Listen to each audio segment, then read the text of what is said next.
sir. All right, at this time, we'll ask for our roll call. Commissioner Vestibule Shepherd, Present. Commissioner Isaac Owens, Present. Commissioner J. Wesley Rainey, Here. Commission Vice Chair Royce Reed Sr., Chairman Joshua Darisaw. Alive and present. Thank you, ma'am. All right. At this time, we'll ask for a motion to approve today's agenda, amended agenda. So moved. Second. It's been properly moved and second that we'll approve today's agenda. All right. All in favor, let it be known by voice vote. Aye. Aye. Motion carries. The agenda is approved. Do we have a motion to approve the regular minute meetings for November 19th? So moved. Second. It's been properly moved and second that we'll approve the regular minute meetings for November 19th. All right. All in favor, let it be known by voice vote. Aye. Aye. All right. Motion carries. Minutes are approved. At this time, we'll open our public hearing for the notice of proposed property tax increase. And with it being a public hearing, people are allowed to talk, ask questions, make their statements or opinions or however you see it heard at this moment. All right, the public hearing is open.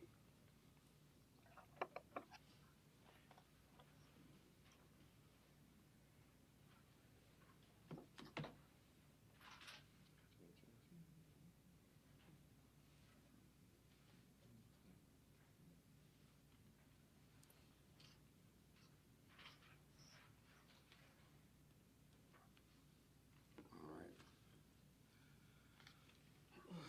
So just to give background, we're supposed to have 3 meetings designating for this purpose. We had one already, and this is the second one, and we'll have another one, I believe, at 6 p.m. today. All right, and so we have to get a public opportunity to speak and talk on it, ask questions. It is your tax money, after all.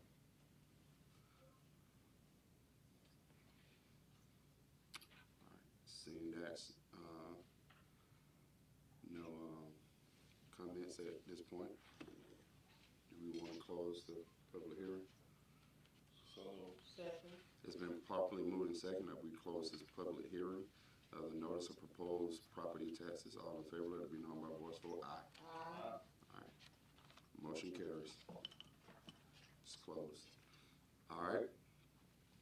No speaker appearances. All right. No one signed up for agenda items. Okay. At this time, we'll entertain a presentation from the UGA students for Westbrook Park.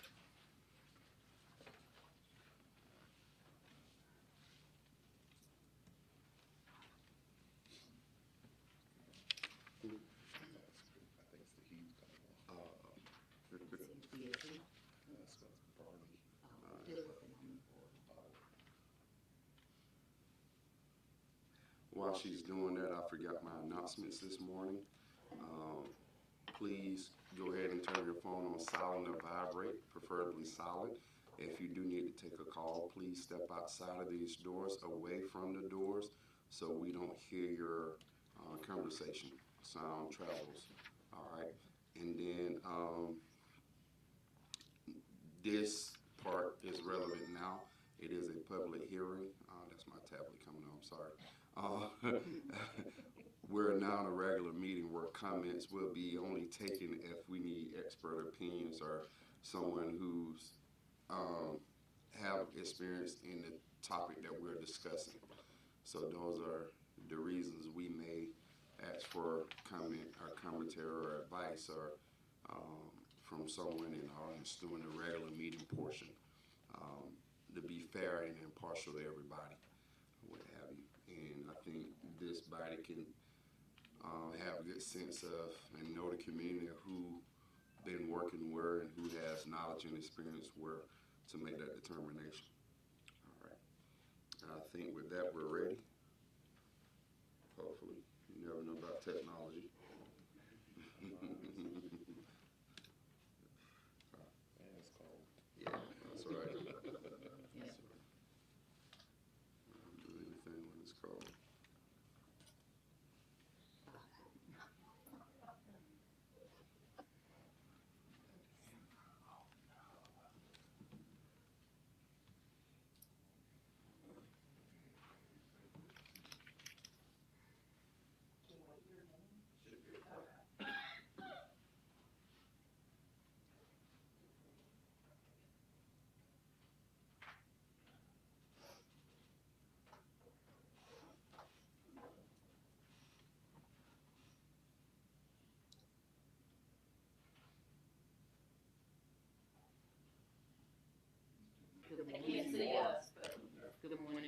Good morning.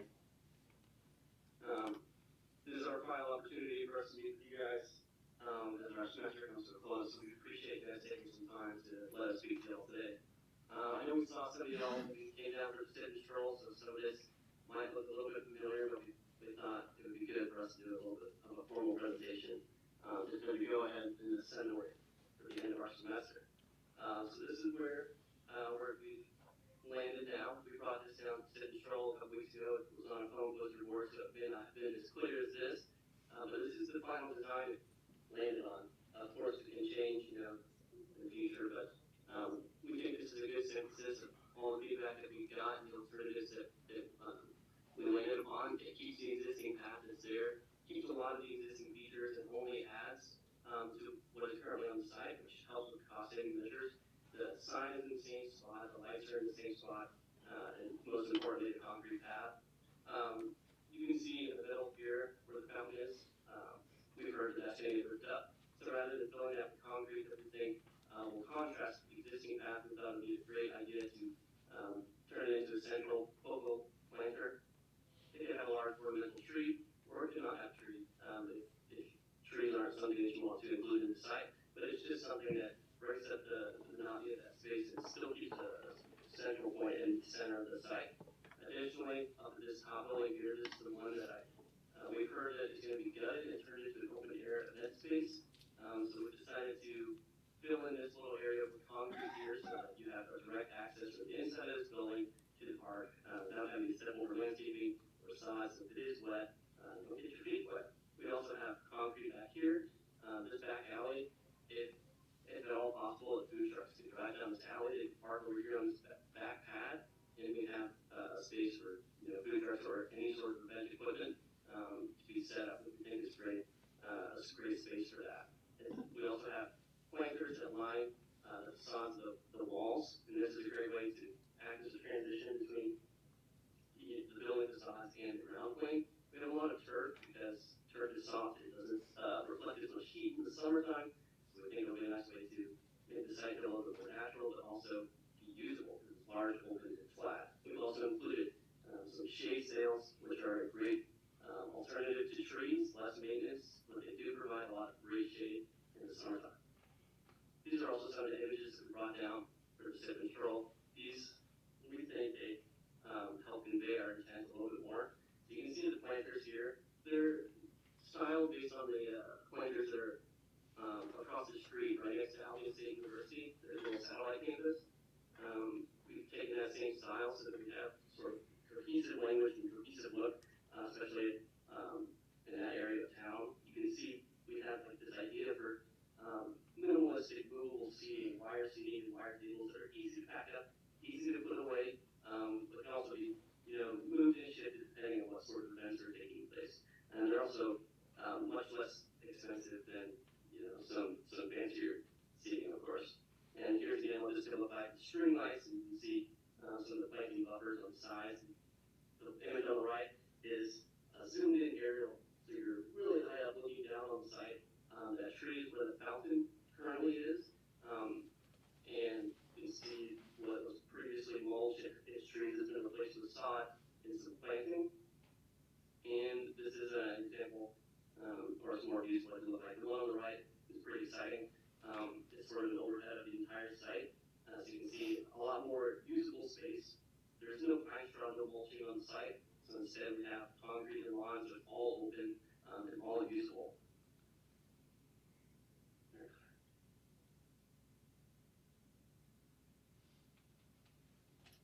This is just another image of our hardscape and how you can see the difference between the new hardscape versus the existing walkway that we have. And it just shows that it is a little more exciting. It's not a dull space. It's got different textures, different patterns. And we picked a lot of materials that would it would just help bring that space all together and look aesthetically pleasing and go with the rest of downtown Cordele so that the space doesn't look dilapidated. And these materials are also going to be like weather-proof, things like that. Nice finish, you don't have some big slips. So yeah, this is just a sort of a vision of our hardscape plan.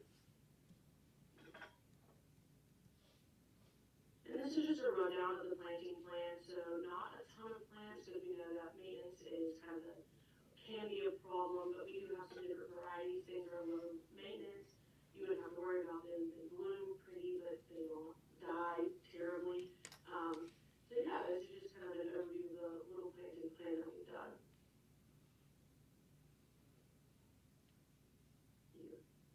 I'm just gonna put a little blurb out there.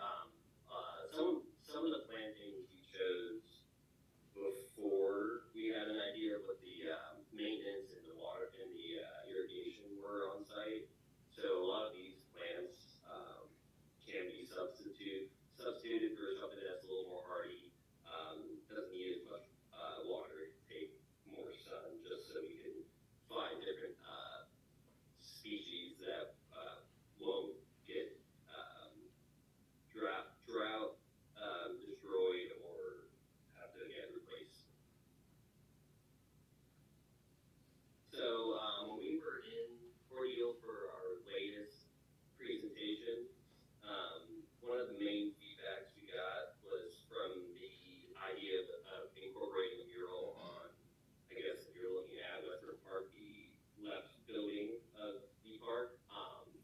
We, in the 3D images that you saw in the first couple slides, it was just a kind of a placeholder train, and we got a lot of feedback from community members that they wanted to see a little bit more ideas, a little bit more history within the mural. So we kind of took more of a deep dive into the research and found a lot of different aspects of Cordele that we wanted to highlight, incorporate inside art, especially as you can see with watermelons, Cordele being the watermelon capital of the world. As well, we wanted to incorporate the trains and like the highlight of how much the train system in Cordele brings people in from all sorts of the world, all different parts of the world, as well as you can see in the top right corner, the little water tower has Chris County on it, so that was just a little shout out to the whole county in general, as well as kind of highlighting the main central street that you kind of drive through downtown Cordele in. So we just wanted to find a ton of different historical aspects of the city, of the county in a whole, just to highlight and bring into the space. Because that's kind of like our whole idea. We were just trying to pick out different things in Cordele that we could incorporate in our design to elevate it just a little bit more. And then the next slide is kind of the idea of what this specific mural would look like on the wall on the I guess the left side of the park on the brick building, kind of highlighting the actual brick under the mural and letting the Westbrook Park kind of stand out on its own with the brick inside the lettering. So we're just trying to find different aspects to make this interesting and more important site for people to actually want to come see it.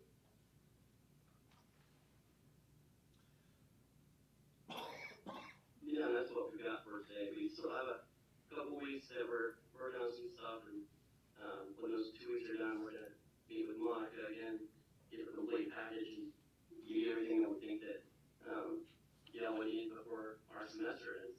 Because unfortunately, our timeline is limited by our school's curriculum.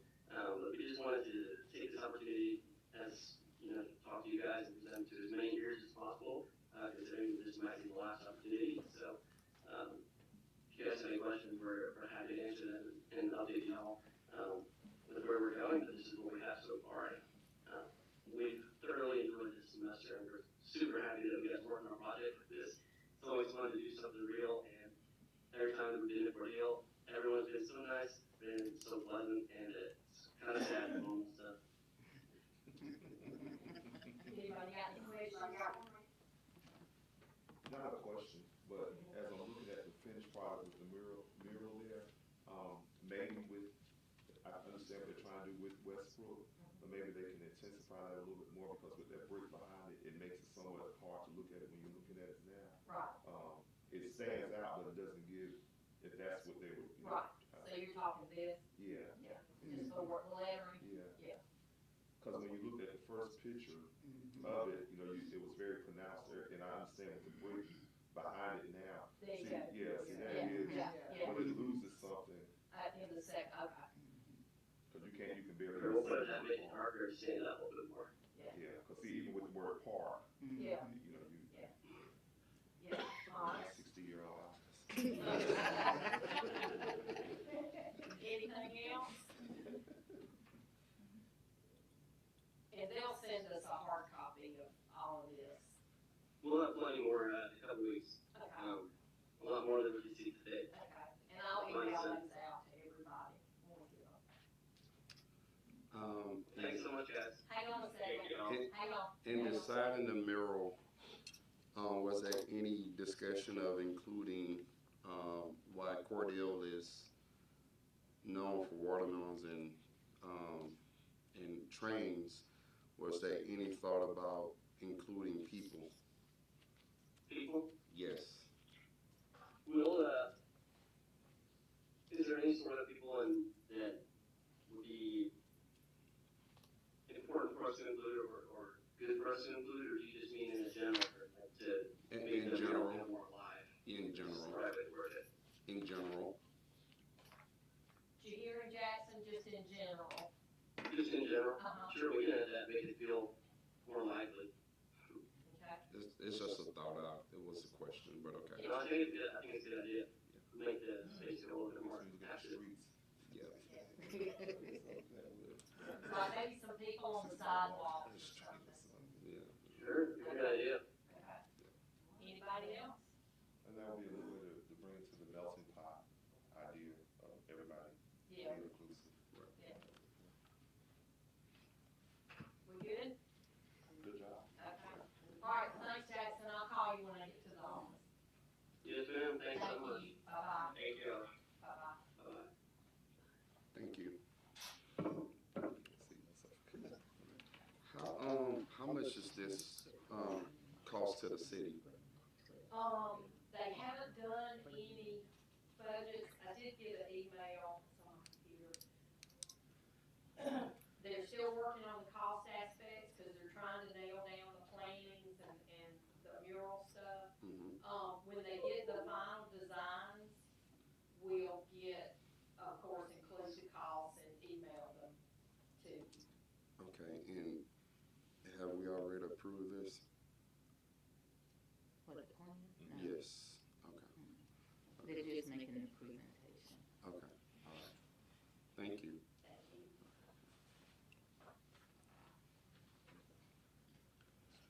All right. Thanks. All right. We'll, go from there to our department head reports. All right, first is Mr. Hill, our community advancement manager. How you doing this morning, sir? Good, pretty well. Good morning, everyone. Good morning. Good morning.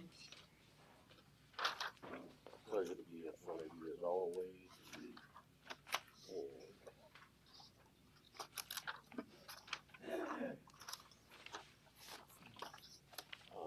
Just share a few things with you. I attended the Georgia Land Bank Authority Conference and on neighborhood revitalization initiative. Got a lot of good information and have been working with the Land Bank Committee to try and enact some of these programs. We had the Land Bank meeting for November, and we signed the first contract on the property, and we reviewed 5 additional properties that a local company wants to donate to us. We did have the the city attorney's office give us information, and so we'll get back to you whether we accept those 5 pieces of property or not. But we are very excited that people are interested. There was also a land bank webinar that I attended, and they discussed things like judicial in-rem property acquisitions, which is where we go through a judicial process to acquire properties that are going up for like tax sale, things like that, especially properties that continue on that list and don't get sold, then that gives us an opportunity as a land bank to take those in.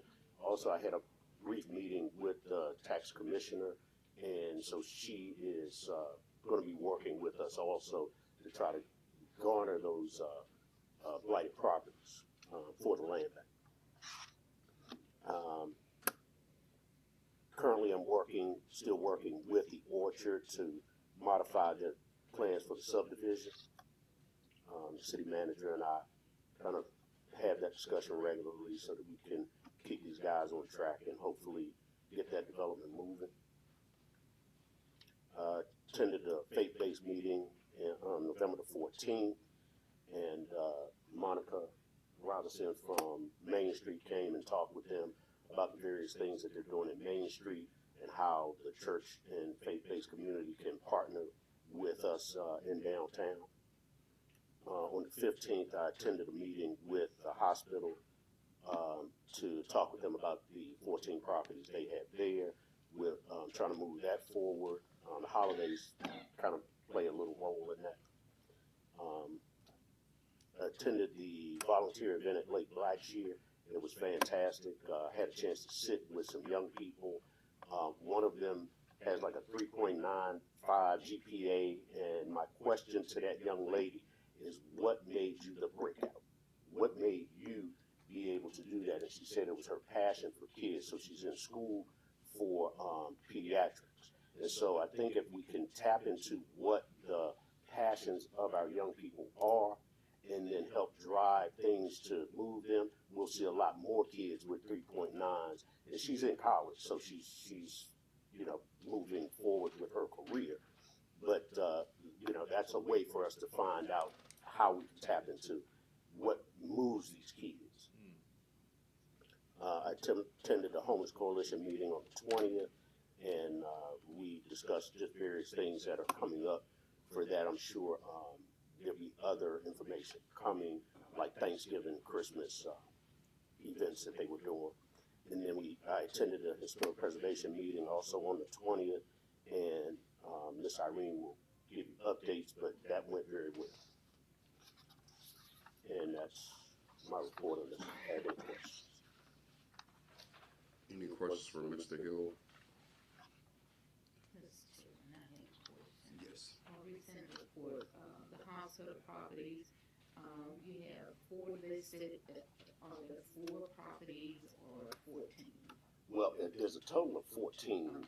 There are 4 current buildings, and what they're doing is we're going to renovate those buildings. So I had a company come in and give us estimates.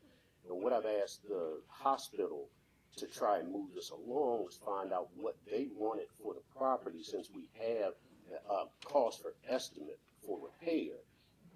Just as an example, one of them was $40,000.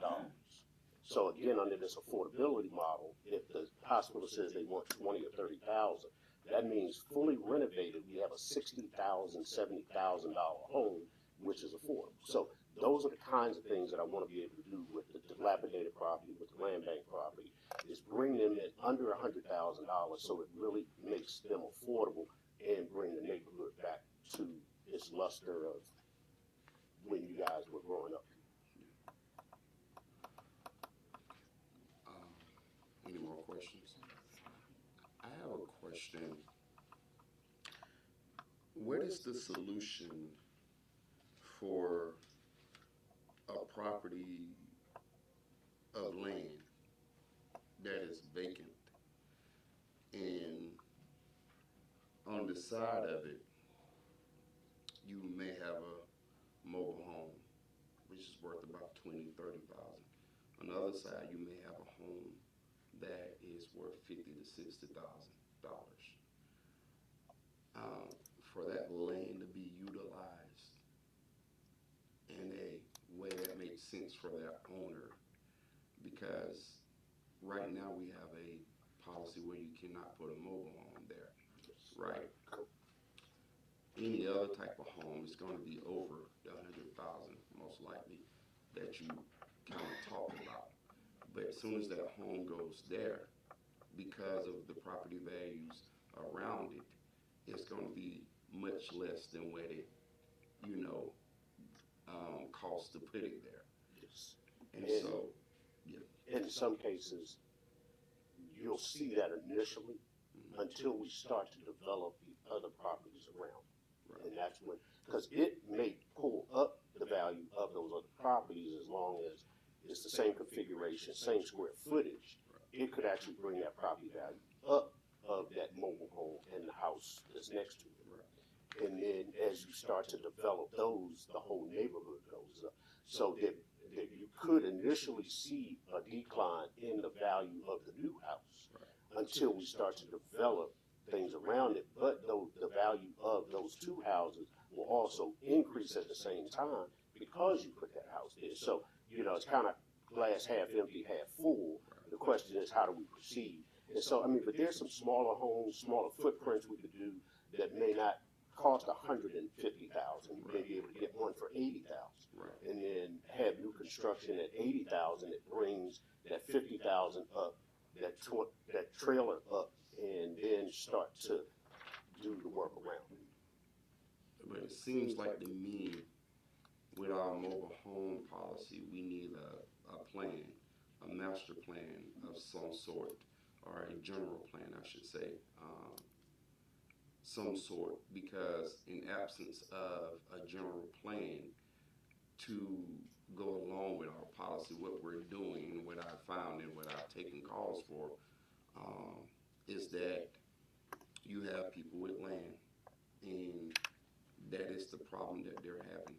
What do I do with my land that I want to do something on, but I can't put our home there because of the value.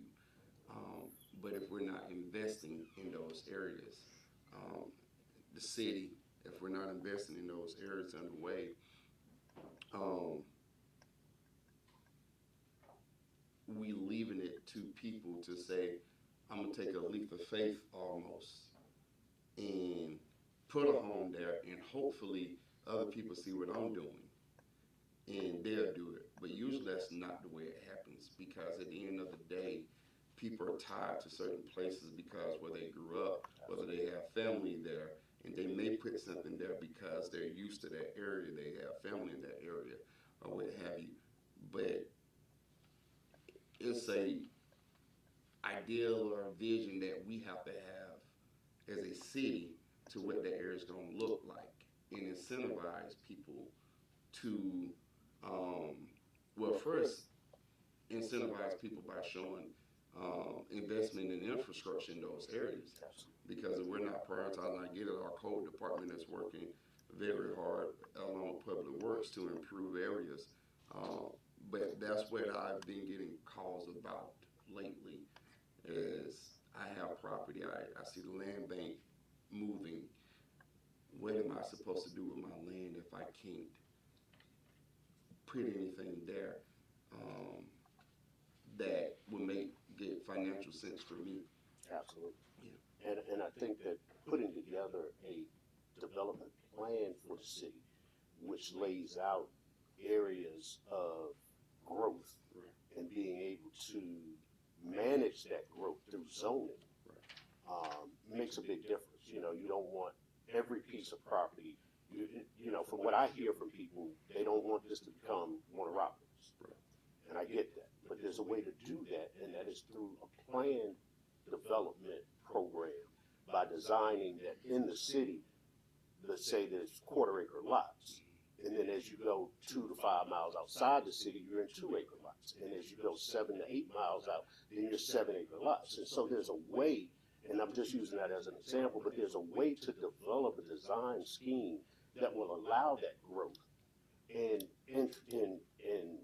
invite builders and developers in. And then all of these conferences that we go to, there's information. The way I describe it is I go to these conferences, I get pieces of a puzzle. And then I try to put those pieces together that will incentivize builders and developers and local residents to invest in their property and in this community. Chairman, well, I own the specifics of the property, but we had discussed about selling the property to the neighboring property owners to get rid of lots like that, because some of these lots are not even 100 foot wide. Right. I mean, these lots are way too narrow. And, I mean, the development plan with these narrow lots is what really needs to be looked into, because you can't even have the front door of a mobile home facing the road on a lot of these lots, because they're so narrow. Absolutely. What it does is it gives us opportunities, things like community gardens. So, I mean, that design plan will give us a grand scope. And so when we have a lot that is so narrow we can't do anything with it, then we partner with the school to do a community garden or one of the local organizations to do something like that. And we're looking at all of it at the same time. And in some cases, if there are 2 or 3 lots together, then we combine those 3 lots to make it a buildable lot. So, there's a lot that we can do, and that master or that design plan will help us move these things forward, and not, because one of the things I'm seeing is that we do spot development. Yeah. And spot development is okay, but it's not necessarily as effective as it could be if we said, this section of town, this is what we're going to do here. This section of town, this is what we're going to do here. And then we start to attract those people to do those things that we're talking about. So if we're looking at a commercial side of town, then we're starting to attract, we have decided this is where that's going to go. We've decided how large the tracks are going to be and all that kind of stuff. And then we start reaching out to those folks and say, come see us, come visit us. And when they see the murals on the wall and they hear of all of the wonderful things that Cordele has been and can be and still is, a lot of people don't really see your community the way you see your community. When I talk to folks, they're like, nobody's coming here. Yes, they are. If you allow them, if you introduce them, if you invite them, they will come. So many exits on the interstate. You got the lake. You got the motor speedway. We have so many different assets in this community that we need to drive, and we need to build ecosystems to those assets so that it invites people to come in. You got 280, they just built it out, and you create that as a recreational corridor, and I'll tell you that people will come. And to keep the charm, put in barn dominiums as stores, put in barn dominiums as homes, so you keep that orchard feel. At the same time, you're expanding and growing the community. So, I mean, there's a lot of ways we can do this, and I'd love to sit down with anybody and figure that out. But, at the end of the day, you guys have a fantastic community. I thank Ms. Redding for inviting me to be a part of your community and your team, and anything that I can do to help grow this, just know that I am available. Thank you, Ms. Hill. Next is finance. Good morning to you. All right, how you doing? I'm well. Good. Sales tax collection for the month of November was $433,462.03. Short and sweet to the point. It went up a little from last month. It's on Yeah. 60-year-old. Oh, we gonna need it though, 'cause we have to make it. I'm sorry, but No, it's fine. It's good. We all at the same time looking at it. That's how my printer print out at home, because I need more ink. So it's funny. That's how my printer's print at home. Yeah. But I can make out. Yeah. all right. Thank Any you. questions? No, all right, thank you, ma'am. All right, thank you. All right. Next is fire. Good morning, how you doing? This is for reporting period October 28th through November 25th. We had 88 calls for service. We had 5 smoke scares, 4 rubbish fires, trash fires, 37 calls for medical assistance, 7 motor vehicle accidents with injury. We did have a structure fire. We had 20 false calls, which is typical this time of year. Everybody's turning heaters on. They smell the dust. They call us. That's not unusual. 1 gas leak, and 2 electrical shorts. As far as departmental news, firefighter Jacob Jones did graduate from Gypstick with his basic firefighter and hazmat certification, so we're glad to have him back. We did hold a sergeant's assessment. I had 2 vacant sergeant's positions at South Georgia Technical College on the 13th of this month, and I want to thank South Georgia Technical College for allowing us to use their facility. Tina Bearden with the gas department and Hank Pate with Turner County Fire Department gave us some assistance with the assessment. It included a formal interview, a personnel issue, and then a practical exercise. All of those were scored, and Rob Calhoun and Joshua Hewlett have been promoted to sergeant, and we hope to have a pinning ceremony next week. We're trying to nail down some times and dates. We're also working on a live fire burn facility at our training grounds on 8th Avenue. There's some of the firemen pouring the concrete pad there. Public Works and the Street Department have given us a lot of assistance with some field dirt, some light grading. Thanks, Steve, for that, and Colby. But firefighters are doing the work. That's the pad and the shelter that'll be for rehab, and then we've got some Connex boxes that we're going to stack and use for a live fire burn facility. We have to do this twice a year. ISO fire standards and training requires us to have 2 live burns, training burns every year. Instead of sending 24 firefighters to Forsyth, we're going to do it right here. So we're working on that, and we're doing it as cost effective as possible. So when it's finished, hopefully we can all meet out there, and maybe y'all can witness us do the first burn. So that's all I've got. Any questions for Chief Alexander? No question, but I thank you for your fire safety awareness on Facebook. I follow y'all and I share it, your program. Thank you. That's Yes, all, ma'am. and I share it. And credit goes to Rick for that. Thank you, Rick. He's invaluable when it comes to that. And as well, that everybody share. When you see something like police department, the fire department, or some of the community, we need people to share. Yes, ma'am. Chief, I have a question, and it goes back to the question when you came back in executive session, and I had a question when you first got hired, and it was considered diversity. Yes. And I know as part of HR goals is diversity. What are you doing to ensure diversity in the fire department? David and I talk about it all the time. I attend as many events, and y'all seen this in the community, as possible. I have spent money on trinkets and things to give away, little rubber armbands, little small patches, everything I can to draw attention to the Cordele Fire Department. We go to job fairs as much as we possibly can go. We talk to other firefighters when we go to classes in other departments. We have issued a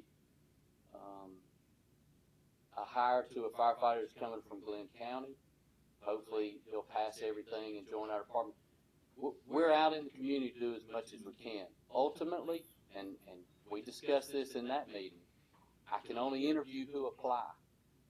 And so I would say it's up to all of us to talk about our city and our department every chance we get, encourage any individual that is eligible for employment. I've got a great opportunity. When I spoke to the faith-based group, I told them I can offer them mid $40,000 a year to come work. They're working 9 or 10 days a month, 24-hour shifts. I've got a great opportunity for anybody out there that wants a job, and anybody that's eligible is welcome. I have 3 positions available, and I tell everybody I can about it. And so we are active in the community doing everything we can. Okay. It appears to me that there may need to be some more training around, because you can't recruit diversity that way. That's a general approach. It got to be specific and tactical, and maybe that's part of the issue. You have to go into specific places and you have to go and talk specifically to what you want to attract. Going to general places such as job fairs and out in the community, what they see is what you are, and what you are is lacking diversity.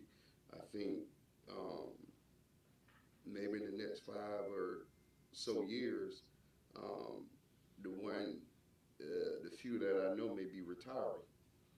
To be honest with you, and I understand this from approach because I've been on diversity panels, DEI panels, which is a dirty word now given the political landscape. But because our city looks like what it looks, as I said back there, then I want our departments to reflect the same. And I do it with courage because I'm being sued foolishly for making some of those statements or what have you. But that is not a bad thing or what have you. And I will stand on that to the day I'm out of this chair or what have you, because that's what we need to encourage. Because when growing up in this city and coming to City Hall and it looks much like the same since I grew up, I have a problem with that. Even though the demographics have changed, more people have moved different places for different reasons and things. And what I'm saying to you, those tactics are not going to work because they're general tactics. And maybe it's an understanding, maybe there needs to be a diversity panel in this city to kind of talk about that, because you can only be what you are. I can only be what I am. And at the end of the day, there's some lack of understanding based on where we come from or what needs to be done. So that's why you invite others into that table and to talk about. You and David, I'll say clear to be blunt, you and David are white men. Two white men talk about how to include diversity. You lack gender diversity, you lack race diversity. So you need to include some other people in that conversation to talk about that. Yes, sir. And the conversation we had when I was hired too is I graduated from the DEI school with Freddie Broom with the state thing. I've been through the classes now. Let me stop you there. Let me stop you there for a minute.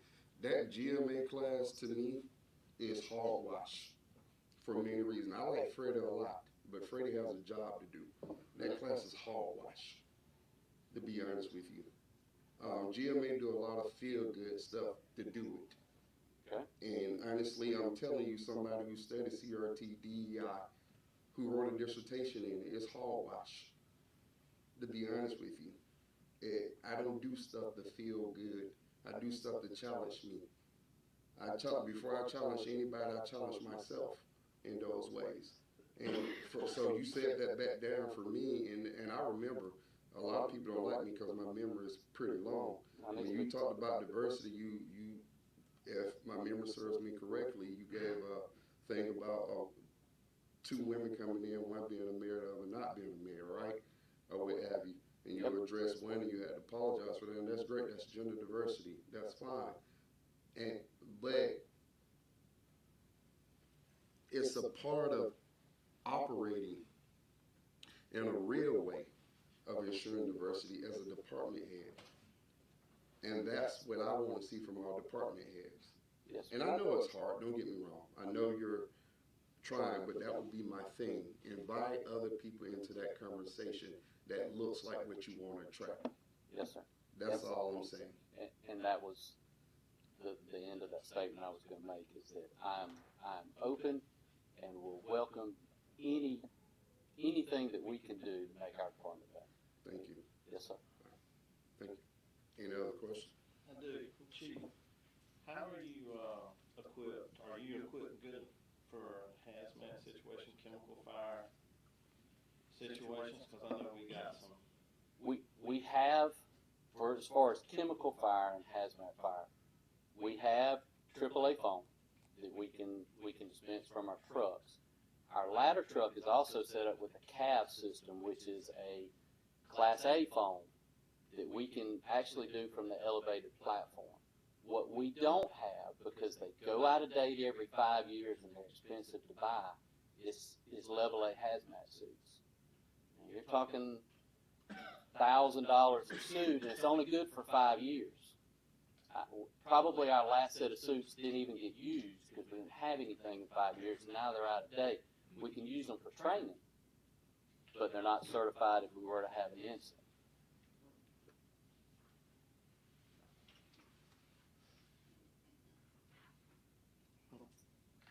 So, yep, that's where we are as far as hazmat goes. We have the techs, we have the foam, we have the knowledge, we have our turnout gear and our SCBAs, but we don't have level A suits. So if we had a fire at one of our chemical companies here that we cover, we don't have anybody that can say go in, we have to fight from the outside with the equipment we have? Yeah. Okay. And we have reached out to the industry. You know, it could be a possibility where if they had some sort of a fire brigade and had suits of their own, or maybe they would be willing to sponsor suits for us in case something happens at their facility. But there again, they're expensive and they're good for 5 years. Okay. How many industries have you reached out to? We talked to several of them that we've done pre-plans to. Galena may be in one of them. Yep. Okay. Yeah, and you know, we'll continue to go down that road. And what I'm thinking is if you can, at least if you can get them on board to sponsor one each, I don't know how many you have, that may be a good plan. Yep.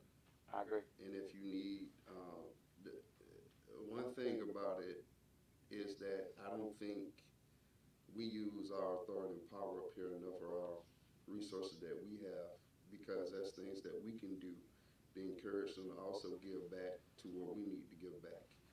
And if you have that problem, please reach out to that's opportunity where they're gonna need something from us.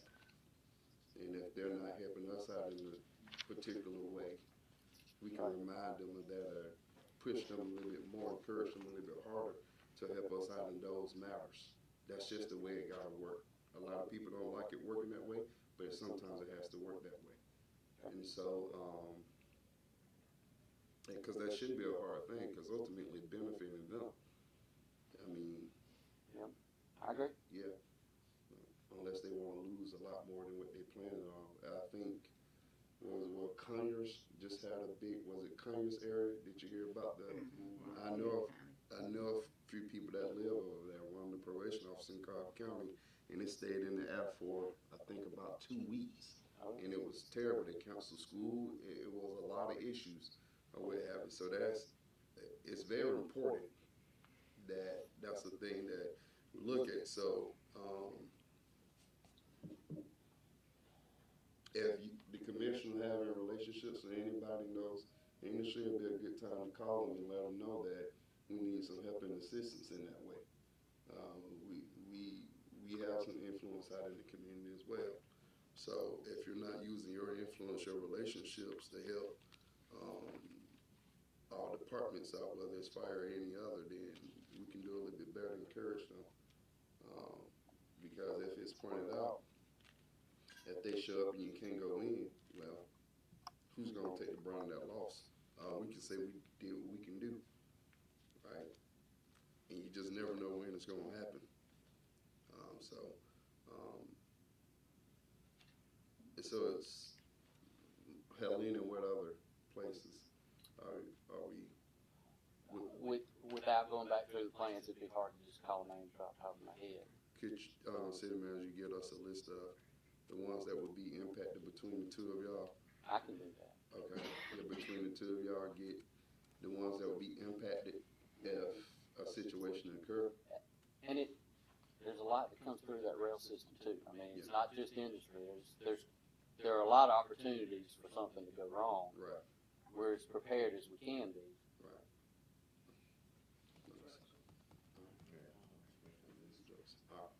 Thank you, sir. Yes, sir. Ms. Cantrell, how you doing this morning? Good. Good morning, good morning. Good morning. In my report this morning, the first item is the Cordele Historic Preservation Commission. On November 20th, at 6 p.m., the following Historic Preservation members were present: Danny Ross, Chairman; Joseph Ward; Alyssa Wickerson; George Whitehead Jr., and these are the historic preservation members. The chairman called the meeting to order and heard the two applications as submitted from Andrew Walker, and this was at 307 West 15th Avenue, requesting replacing vinyl siding to his home, etc. And Sabrina Ingram Hayes at 608 East 15th Avenue, requesting minor exterior changes, parking, driveways, walkways, fence, walls, or landscaping. After the discussion and the review of the historic preservation members, offered a motion to not approve the Andrew Walker application at 307 West 15th Avenue as submitted, and after a discussion and review of the application, a motion was offered to approve as submitted by Sabrina Ingram Hayes. That's at 608 East 15th Avenue as referred above. There being no further discussion, the chairman called for a motion to close the meeting, and a motion and a second was offered to close the meeting. And at the Board of Zoning Appeals, the Board of Zoning Appeals has scheduled a public hearing and meeting for Thursday, December the 5th, 2024 at 10 a.m. within the City of Cordele Municipal Courtroom as follows.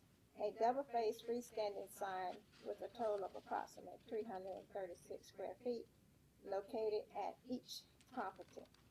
2001-09 East 16th Avenue. The property owner is Kevin Bukish Patel. At 304 East 15th Avenue, the property owner is Perlis Realty LLC. At 913 South Pecan Street, the property owner is Shirley Smith Powers.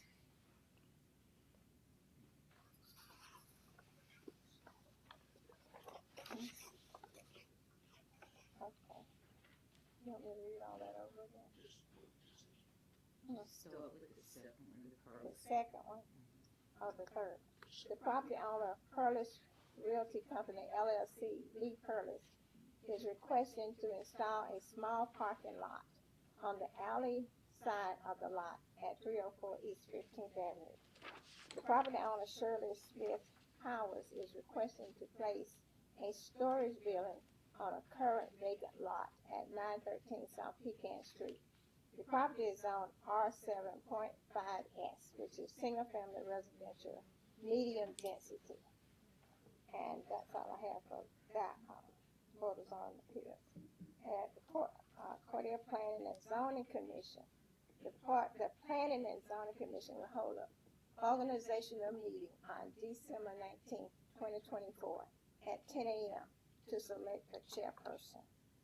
And the Economic Development Revolving Loan Fund, there is one application for Greg Creech, 403 Bar and Grill LLC, 3002 Frontage Road. Okay, that's all I have. That's all. Any question for Ms. Cantrell? Thank you, ma'am. Yes, sir. Also, Fire Chief, we'll add the banks to that list too, because they hold a lot of our money and make a lot of interest off our money. So we can add those to that list too. The banks that we have money in. So we'll help you as much as we can get what you need with community support. Yeah, yes, sir. Sorry, Dave. How you doing this morning? Good. Chairman, Commissioners, good morning. I have my report in your packet. Just going to highlight a few items on here. Just for your information, the 2025 group medical insurance renewal at Blue Cross Blue Shield has been received and acknowledged by a broker. That plan's in the process of renewing, again with no rate increase for the coming year.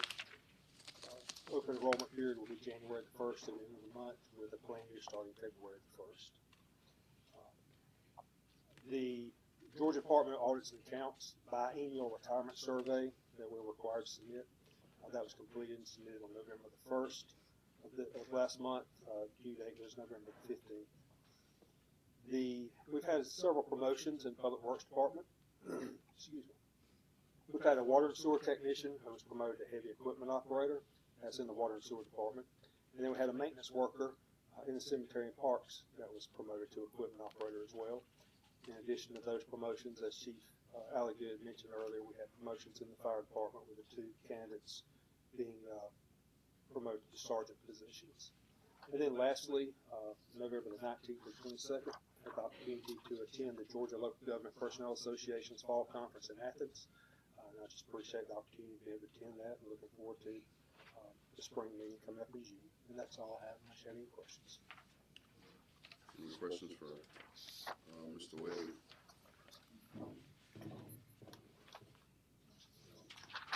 Thank you, sir. Ms. Walker, good morning. How you doing? Good morning.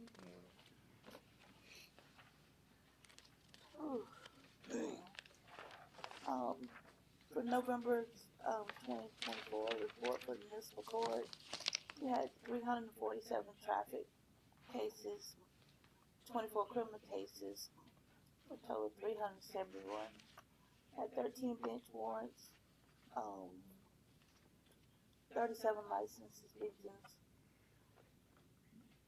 Excuse me, between cash funds, fines, deposits from probation, web payments, we had a total of $49,029.80. And we had one case transferred to Superior Court.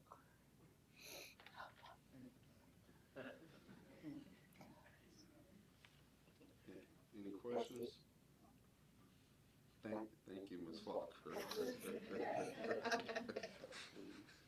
She told me that's it. Hi, good morning, sir. How you doing? You good? All right, start with the police department. The reporting period is October 29th through November 21st. Part 1 crimes, we had a total of 38. Robberies, 0 on that. Motor vehicle thefts, we had a total of 2. There was actually one more that was received just outside of the reporting period. All of those vehicles were recovered. Aggravated assaults, we had a total of 3. 1 was an arrest. Larcenies, we had a total of 31, 8 entering autos, 6 for shoplifting, 5 adults were arrested, and 17 other thefts. I'd like to make a note that outside of the reporting period, I think it was the next day or so, we received some more entering autos. 2 of those were forced entry. There were guns that were visible from the outside, laying on the seats, and so there was forced entry. The other ones that we had, again, were not forced entry. They were just checking door handles. Burglaries, we had a total of 2. Both of those were residential. Part 2 crimes, 139. Incidents reported, 115. Community contact, 7. Total citations, 151 with 47 warnings. And we had 998 calls for service in that reporting period. As far as departmental news, we have a total of 6 people in our hiring process. We're seeing a huge increase on interest for applicants. I know diversity was brought up earlier. We actually offered 2 formal offers to 2 females. One was a black female and the other was a Hispanic female. Department is currently collecting new unwrapped toys for Adopt an Angel toy drive. Ms. Lisa Odom is our point of contact. The last day to donate is this Friday. We had a bingo day at Woodvale Apartments. That was on November 26th. That's, I want to say, our 3rd or 4th time doing that, and the residents are very appreciative. Really getting good turnouts there, and we love doing it too. So we hope to plan some more, and we don't want to forget about that population in our city. Shop with a Cop is scheduled on December 18th. We're always excited to do that. All the preparations are ready. We're just waiting on the date to come, so we're ready for that. We're also looking to hold corporal and sergeant promotion or assessments beginning of next year. We have some opportunities. Just recently, our corporals completed a field training class to give them their post-approved certifications to be field training officers. So that's a positive thing as far as training. But again, we're hoping to have promotion ceremonies or assessments for sergeants so that they can move forward in their career. New vehicles were delivered. Well, not delivered. We actually received them yesterday. Today we're installing some Axon cameras in them, and there's a few more things we just need to install. They'll be done today and tomorrow. They'll be out on the road next week. So we're very grateful for that. They look really good. If you want to take a look at them, they are in the back parking lot, so they look really good. And again, we're grateful for that. That's all I have for the police department, unless there's any questions. Only question I have, Chief, is Shop with a Cop is fully funded. Everything looking good there? Yes, really good. Great. Donations came through, and everything is a go. Great. Yeah, we're excited. And what was your total for the auto injury? Well, again, for the reporting period, you have it in the report. There were several more, I want to say either 5 or 6, something like that, to add to that, and that was outside of the reporting period. And again, 2 of those were forced. I always talk about that majority of them don't seem to be like forced entry. They're just checking door handles. 2 of those that I can note were forced, and both of them had visible weapons in the vehicle. Are most of these vehicles in the people homes or on the streets or in a parking lot or anywhere? It's just kind of opportunity. I can honestly say that we have some video footage, and you can see they just basically walk around neighborhoods, just checking door handles for the most part. They'll look in a vehicle, and that's where the 2 weapons were taken. And again, those were forced. But when you have a gun, laying in the seat, I would recommend just taking them out of the vehicle. You never know.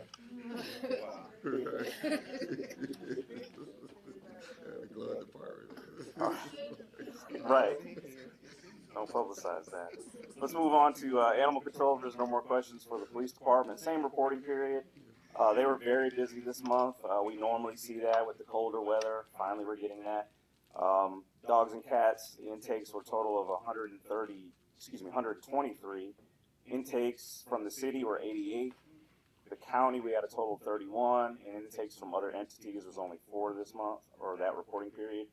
Number of calls received, total were 84. Adoptions, 25, that's a very good number. 37 rescues, 19 owner reclaims, that's where, the dog or cat is running loose and they reclaim them. Animals currently at the shelter, again, this was on the reporting period, so these numbers might be a little different. 14 cats, 25 dogs. Citations issued were 11 with 8 warnings, and there's some openings. The animal shelter is not full to capacity. Some things to note, Thomasville Humane assisted in having 12 cats spayed and neutered in a mobile pet clinic, so that basically relieves some of the traffic coming in and out of the animal shelter, so we're very grateful for that. And Best Friends, Worth County, donated bleach and crates to the animal shelter. We're always appreciative of donations, for sure. And that's all I have for animal control. Thank you. No problem. Finally, codes, same reporting period. Abandoned vehicles, total of 2. And another one of note is weeds and junk. We'll start seeing the weeds go down, but junk is still very prominent. Total of 9 open. These are open cases that they just opened in that reporting period. It doesn't deal with cases that are currently open. These are new cases. Code compliance actually recovered a stolen vehicle.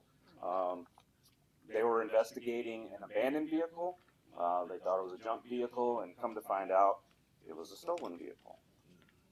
Codes officers were also dealing with the cost cutters. We've received complaints about a homeless population over at cost cutters, and they've been addressing and dealing with that.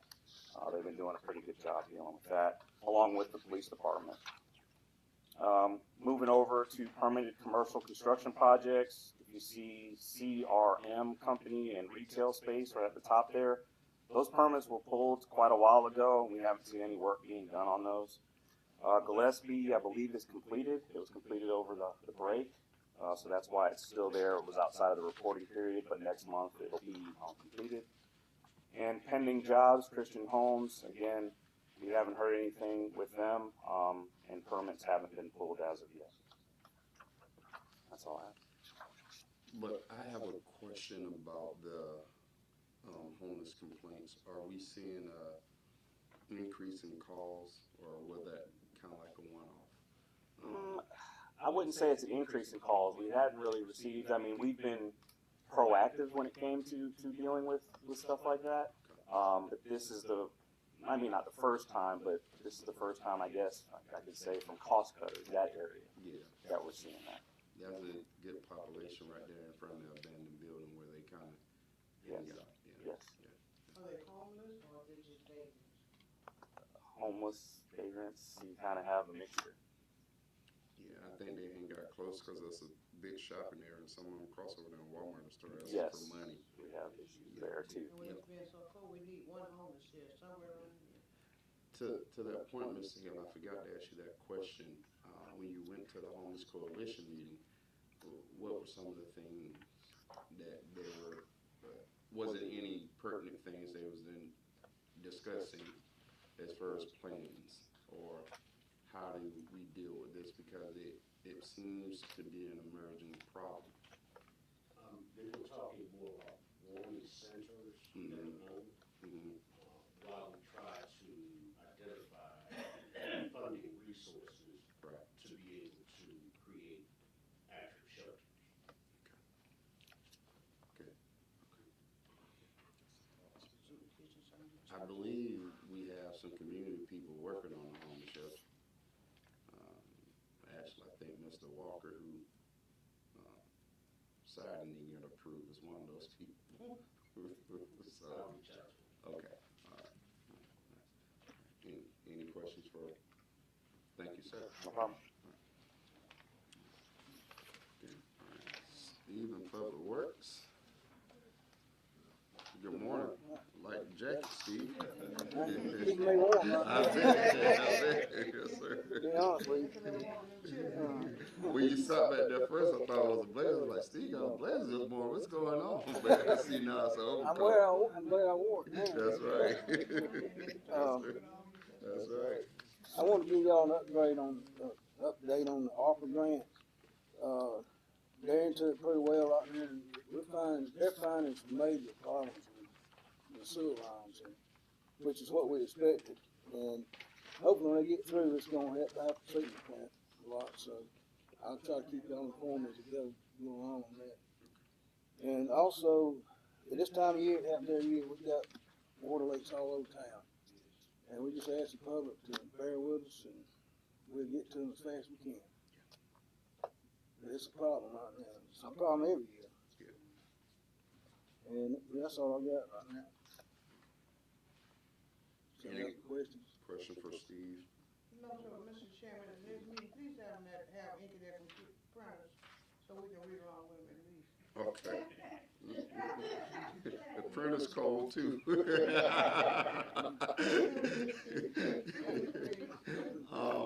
Steve, I appreciate you know, when it gets cold and really hot, I appreciate everything that Public Works and the water, Miss Debbie department do.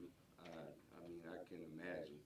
You know, I'm used to it because when I grew up, I went in pecan orchards and we had to pick up pecans and, you know, jeans. I wear ripped jeans now, but by the time we got done, the knees was cold, trembling. That's how we made money. And in the summer, you know, I was in the Waterline Camel field, and so I know how it can feel, but this weather I feel like it's something different. So I just want to give a lot of appreciation to y'all departments for being out there and helping us be able to be in places warm and having running water and sewage.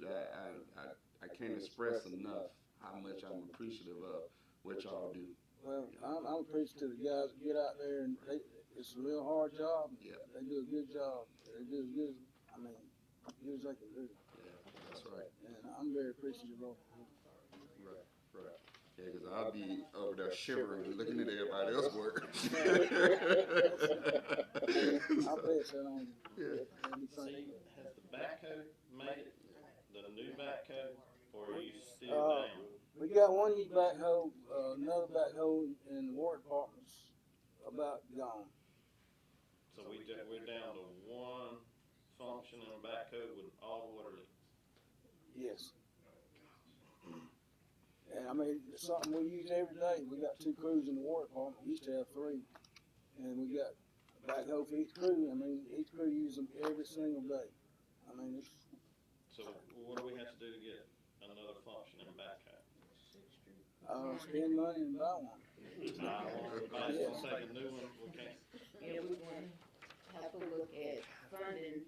I guess I just don't understand how we let equipment get to the point, where it is, where now everything is a pressing issue. But, we just have to look at funding. I think you received a quote for what, $138,000? I think the last one was that, yes, ma'am.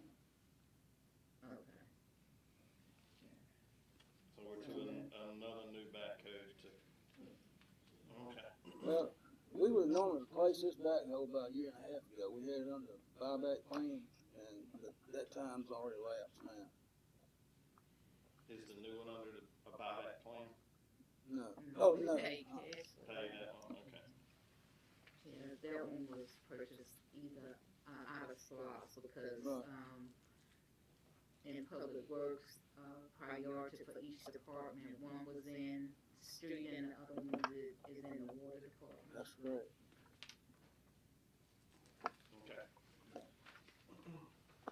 I have one question, Sheriff, I may. Yes, ma'am. When there's a water leak in the housing authority facility, is it our responsibility or the housing authority to check it?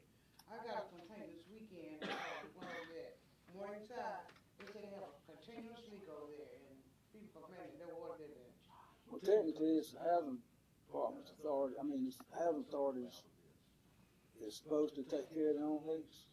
Unfortunately, sometimes if they have a break in a big main, we will help them out from time to time. But if it's a small leak, I mean, that's up. They run all the time. Well, I have not received a call. Huh? I said I have not received a call. Called me this weekend. I hadn't I either. was just curious. I ain't heard anything. It's on, Blackshear Road, the top end of it, that Morningside. So if somebody just writes me a check, maybe it's their responsibility. I didn't know, who to call you or call them. I mean, they have their own maintenance department. Mm-hmm. So, like I said, if it's too big for them, if they don't have the equipment to do it, we will help them out. Okay. Thank you. Yes, ma'am.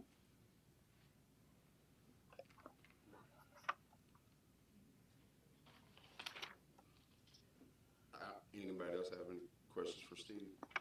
Thank you, Steve. Thank you. All right. Social media and marketing manager, Mr. Smart, how you doing this morning? Good morning. Good. Members of the City Commission, City Manager Redding, it's good to see you this morning. My report is in your packet. You can see that it's been a busy few weeks. I will update for you our website and the progress that we're making on that. Our project manager, Kean Miller, had promised us that he would give us an update every couple of weeks as we move forward, and he has come through with his first report. Since we signed off on the visual design, the first update, and Kean says that the visual design has been submitted for site development. It was submitted on Monday of last week. That is a 30-day completion timeline. From there, we go into quality assurance and content migration, the entire process, about 65 days. And he says we will get an updated report every couple of weeks to expect something around the end part of December to see where we are. And that is the only update that I have for my report, and would be willing to answer any questions if there should be some from this body. I have a question about what are we doing to increase social media engagement, meaning likes, repost, sharing, and all that stuff. And that is one thing, Mr. Chairman, thank you for that question.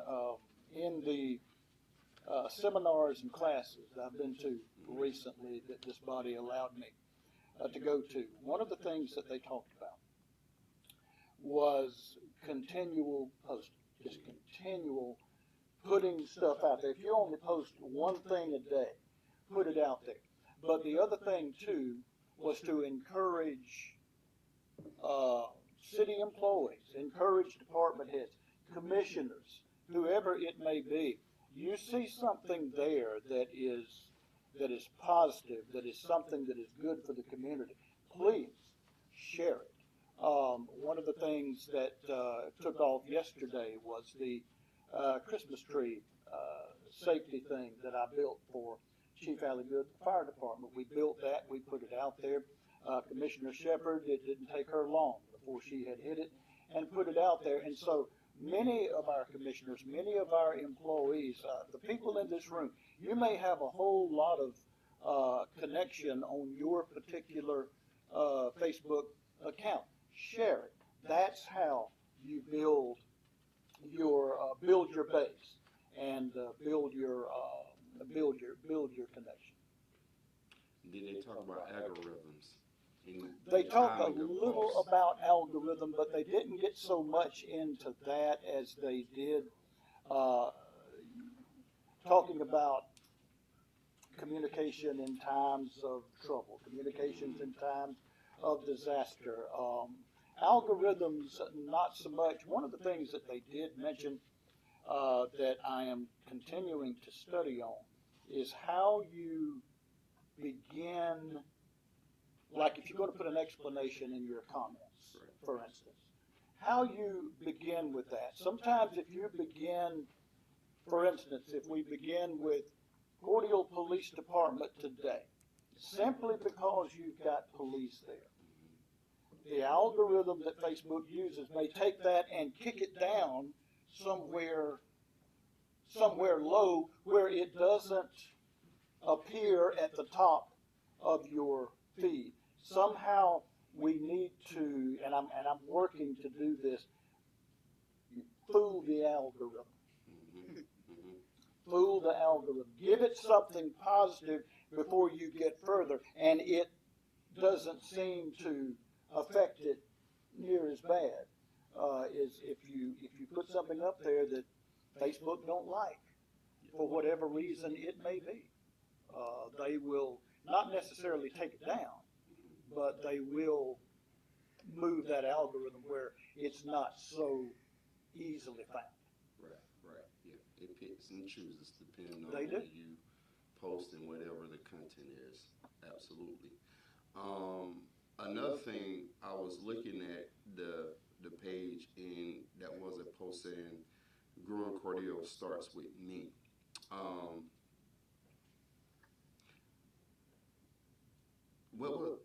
I'm struggling to understand the inspiration of that, because now I'll tell you why. Because we have to stop shifting the blame on the people and the citizens. Growing Cordele start with the people up here. Yes, sir. And if we don't have a vision for what Cordele looks like, it's time to stop pushing that to the people, because they'll elect us to do that job. People working, people trying to survive out here, or what have you. And not to be overly petty with a post, it was just a thought I had. But at the end of the day, I do want to say that growing Cordele starts with the people they're elected to run the city. Sure. And it doesn't start with the people. The people can add on to that, but we got a job to do. And they elect us to do that job. So I want to be very clear about growing Cordele. It starts with the people elected to handle the day-to-day business the people elected them to. These people out here trying to make ends meet at the end of the day, survive as best as they can, or what have you. They got enough responsibilities and burdens upon them. And part of when you qualify for office and you run, you're taking that responsibility that I'm going to take on the burdens of whatever the problem is. And so I want to be clear about that one thing, that that the responsibility of what Cordele looks like into the future is because of leadership up here. And you know, so I would like to see a little more consciousness into the posting. You know, just because something sounds good and sound positive, that don't mean it is what it is, or what have you. people who struggling to pay rent or pay electric bill during this time to be responsible for growing the city. And I know it doesn't mean that simple, and I'm making it over simplified, but at the end of the day, I want to be clear about that. I protect people very carefully because um, um, otherwise, what are we up here for if it's their responsibility to do it? They don't get to vote on ordinances and direction of the cities and plans we do, or what have you. So from time to time when I be looking on it, I will challenge. I don't say anything on there, but I see things, but I will challenge some of that, some of what's being put out, or what have you. But I want to be very clear about that. People are struggling. And we, like we was talking about the housing thing earlier, or what have you, we can't just put a policy or ordinance in place and then say good luck if people got vacant land. We also need to say, okay, yes, we made that, but this is why, and this is step 2 and 3 and 4 down the line. What we want to see happen, we got to have a hand in that, or what have you, as well. But I do think, as far as the algorithm, getting back to your specific thing, the algorithm engagement rate, their specific techniques and strategy for that, and maybe learn. It's going to take time. I would say the police department have an excellent. I've been a burn of it on the other side before, but it has a really great social media platform. Or what have you. They do a good job with what they do in the police department for posting and social media. I think it took them time to get there, but I don't want to be comfortable with where we at right now. So that's why I asked the questions I asked. Honorable Chairman, if I may, when we talk about social media presence and growing your social media, I would like to remind this commission, when I took it, we were in the low 600s. Currently, we're at about 1,900, in the low 1,900s, as far as followers and engagement. And so we have grown. You are absolutely correct. We got a long way to go. We have a long way to go. But I hope that this body will continue to not only encourage me, but help me. I can't do it by myself. So help me when you can and if you will. Everybody. Grow it. Because we, as it's already been said in this meeting, we got a lot of great things happening. And we're going to have folks come on our page, and we're going to have folks knock us, and we're going to have folks attack us. That's just a part of the game. But if we can, and I don't mean to get strung out, but if we can drown them out with the good stuff that we have coming from this body, from this city manager, from these department heads, from everything that's happening, we drown that out. We look a whole lot better, and we get a whole lot more positive interaction than we do negative. What are you trying to drown out? I'm lost. I have to be careful, be delicate, Honorable Chairman. Well, we can have a side conversation. We don't have to have. I would love to have that conversation. But what I don't want to drown out, because I hear it when I go to board meetings, I'll be very clear when I go to the IDA, IDC, everybody. Look at all the wonderful things going on in Cordele. Well, that ain't certain people's reality. Mm-hmm. You have winners and you have losers, unfortunately. And I don't want to drown people out who's actually dealing with some of the negative things that are happening in Cordele. Because that is their voice, that is their reality. We are to take that in, we are to entertain it, we are to see if there's any legitimacy there or not. And go there. So I want to be careful with what we're talking about. Like I said, we can have this off. Maybe the meeting ain't the place for it, but I like to have that conversation. If people speaking to some of the things, like I remember the dispatch did a post, and open honesty, they did a post where you like to see, and people really went in on them. They're like, well, I like to see content actually, nice and out I don't remember half of the thing, but people really gave their honest opinion. And I think what the dispatch did, they took it in a real way and they tried to improve upon it or what have you. And so that's what I'm saying. So I want to be careful about what we're drowning out. You know, criticism has its place or what have you, and criticism can help you grow. And some people provide more raw criticism than what it should be, but you also have to filter and look through what they're saying and say, okay, this is the heart or intent of what they're saying or what have you. And I think we can't shy away from that or drown it out in a sense because it can help us in the long run. Because some people that speak up on Facebook, they speaking to a silent majority, a minority, I mean, or what have you. And we are to take that and entertain and see where we can use it. But I do get what you're saying overall, is that you don't want the negativity to override the positivity, which I do agree with that. But I just want to be careful about what we mean by that, I guess I would say. So, but I think, and I appreciate Commissioner Shepard for sharing everything. Apparently, you know, if there's things there and everything that needs to be promoted out, or what have you. I will like to say, but this is your thing, and while there's a willingness to help you, there's metrics that we're looking for, I'm looking for, I won't speak for everybody, to be approved upon in this. Because if I share it on my post, all that's going to do, people are not going to really go to the city of Cordele website. They're going to look for me to keep sharing it on mine, and that's where they're going to go. I mean, again, people are busy. You know, people ain't going to click 2 or 3 times when they can just click one. That's just the nature of humans. That we want it as easy and efficient as possible. That's the human behavior behind all this. So that's what I would say to that. If it's any other ways we can help, which is why I bring up engagement rate, algorithm, because that's what you look at, just not the number of people you have added on, but how they engaging with your posts. They engage with different posts. Videos are better.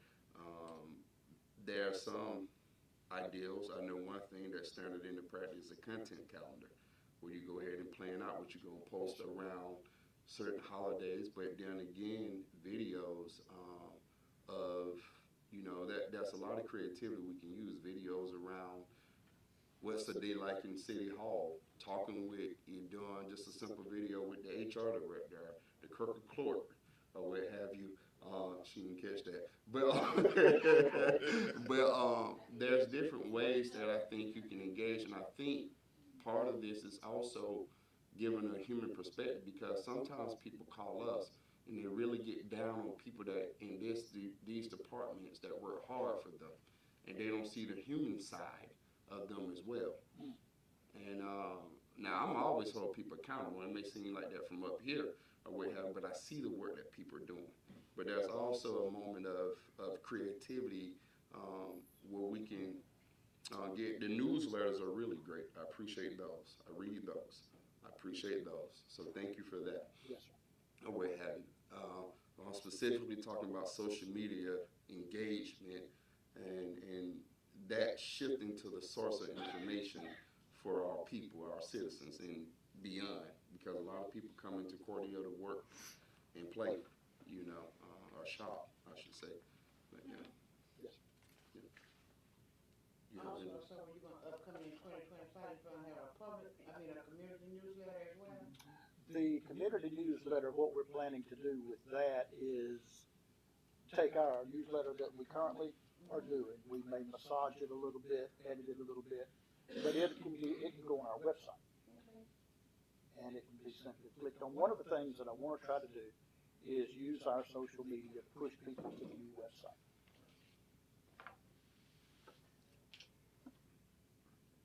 I don't have anything else, sir. But thank you. Thank you, All right, Honorable yes, Chairman. sir. All right. Ms. Debbie, you CNT, how you doing this morning? Good, how are Good. you? All right. You you've got my report. I just wanted to, I don't think I included it in the report, that the elevated tank at Pena and the elevated tank at the Newtown well, Rock House Road, have both been painted on the exterior. They look really good. If y'all want to ride by and check them out sometime, they do. They look super. And the only other thing I'd like to say is everybody in the city that's on city water was supposed to receive a letter in the last couple of weeks about the lead service line replacement. Obviously, a lot of people didn't get their letter because we've had several hundred returned. And I just want to say, if you didn't receive a letter about this issue, the lead service line, please call my office or Public Works. Mine's 273-2829. Public Works is 276-2990. We've got a list where we're making up now of names, addresses, any information you can give us, and we're going to get all that together, and then sometime in the next few weeks, we're going to come out and check what you've got on a small scale. We can't check it all, but this is just for people that are concerned. And there is no lead in the city drinking water. When it's pumped from our wells, it has 0 lead. The only lead you're getting is coming from your fixtures in your house. So if you're scared or concerned, turn your cold water on, let it run a minute, 2 minutes, cut it off, and you're good. All the lead that might have leached out into the water, say overnight while you slept, is gone. And that's the easiest way to fix the whole problem. But we are addressing this. We've already got a list started of people that have called, and we're going to try to get on it. But right now, the holidays, it's the end of the year, everybody's busy. We've got water main breaks, and we've got 100 other issues to deal with. But if you'll call and give us that information, we will get to you.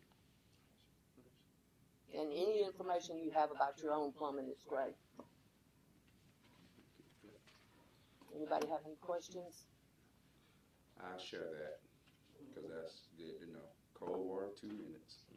Yes, sir. That's the best. Our water is not corrosive, and the reason I say that is because it's hard, and we don't have that leaching of the stuff out of the pipe. Now, some other communities that have corrosive water, that doesn't really apply to them, but here, that's your best bet. Well, if the Cordele water corrosive, so am I, because I drink it right out the tap, and I think it's It's the not best water corrosive no at matter all. where It's I good go. and hard. Yeah. It's good for you. I drink it. I can't drink tap water nowhere else. But well, it's because it's got all those minerals and good things in it. It's good for you.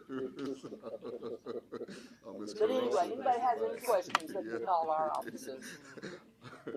All right, thank you. Any questions? No, you don't drink water at all, so what you looking at me for? He's drinking bottled water, that's why. That ain't open. Thank you, Miss Debbie. You gave me a look. Oh, okay. Thank y'all so much. All right, we should move into the specific agenda items. Do we have a motion for agenda item number 1, consider and approve an event permit? It's been properly moved and second that we, thank you, that we consider and approve the family event lighting of the Christmas tree. Any discussion on it? All right, seeing none, we shall proceed to vote. Commissioner Rainey? Yes. Commissioner Shepherd? Yes. Commissioner Owens? Yes. All right, motion carried. Event permit is approved. I consider and approve the grand opening of Bridging the Gap Education Services for December 7th. All right, do we have a motion? Second. It's been properly moved and second that we approve this grand opening. All right, any discussion? Seeing none, shall proceed to vote. Commissioner Owens? Yes. Commissioner Shepherd? Yes. Commissioner Rainey? Yes. All right, it is approved. Consider and approve the event permit for family Christmas event downtown Depot. Do we have a motion for agenda? So moved. Second. It's been properly moved and second that we consider and approve this event. All right, any discussion? All right, seeing none, shall proceed to vote. Commissioner Shepherd? Yes. Commissioner Owens? Yes. Commissioner Rainey? Yes. All right, it is approved. Motion carries. All right, consider and approve the Elmere projects. Do we have a motion? Mr. Yes. This discussion first, we need to know what the list, what's on this list exactly now. Mr. Chairman. Yes. If I may, the 2025 LMA project list is in your packet. Mm-hmm. Just we're not dark enough for you. We'll make it. Oh, what else?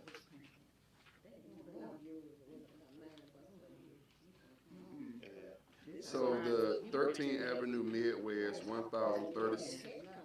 1,136,740. Is that okay? Yes, the question that I have, because I know at a previous meeting, there was discussion regarding Speedway. It was when, they were here regarding the road closure to repair, to resurface the road, and it's only right there at Speedway's property. And so there was some discussion about maybe not allowing trucks, I guess, on the other end of Brook Street, big trucks. But we want to be clear as to whether or not that is the intent that you all have to not allow trucks on Brook Street, because if that's the case, then this money can be used on other streets that are really in need of repair. But if that's not the case, then we do need to proceed with the two streets at the, 13th Avenue and Grove Street, the two that are listed at the top that cost the most money.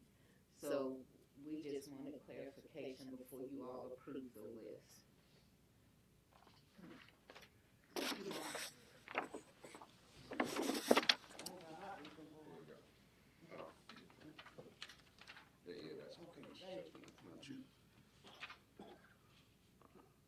So,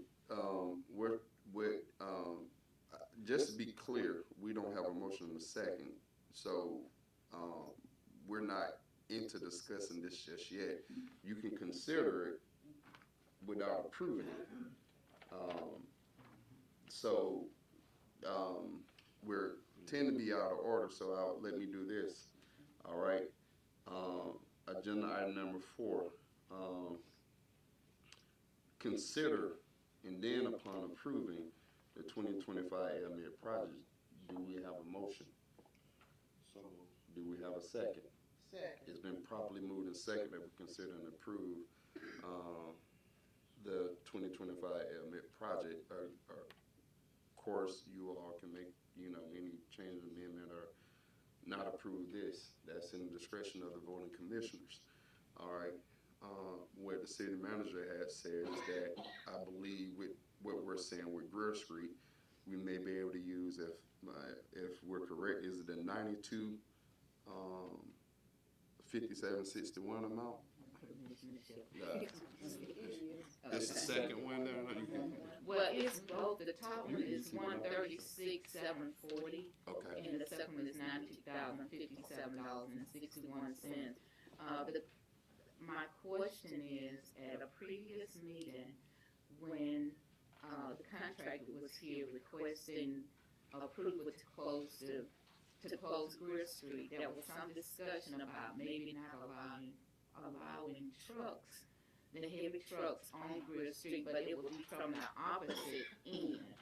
And so what we want to make sure is if that is something that you all are going to proceed with, not allowing trucks, then we can use this money in other locations. But if you all are going to continue to allow truck traffic on those avenues and streets, then yes, we need to make these improvements.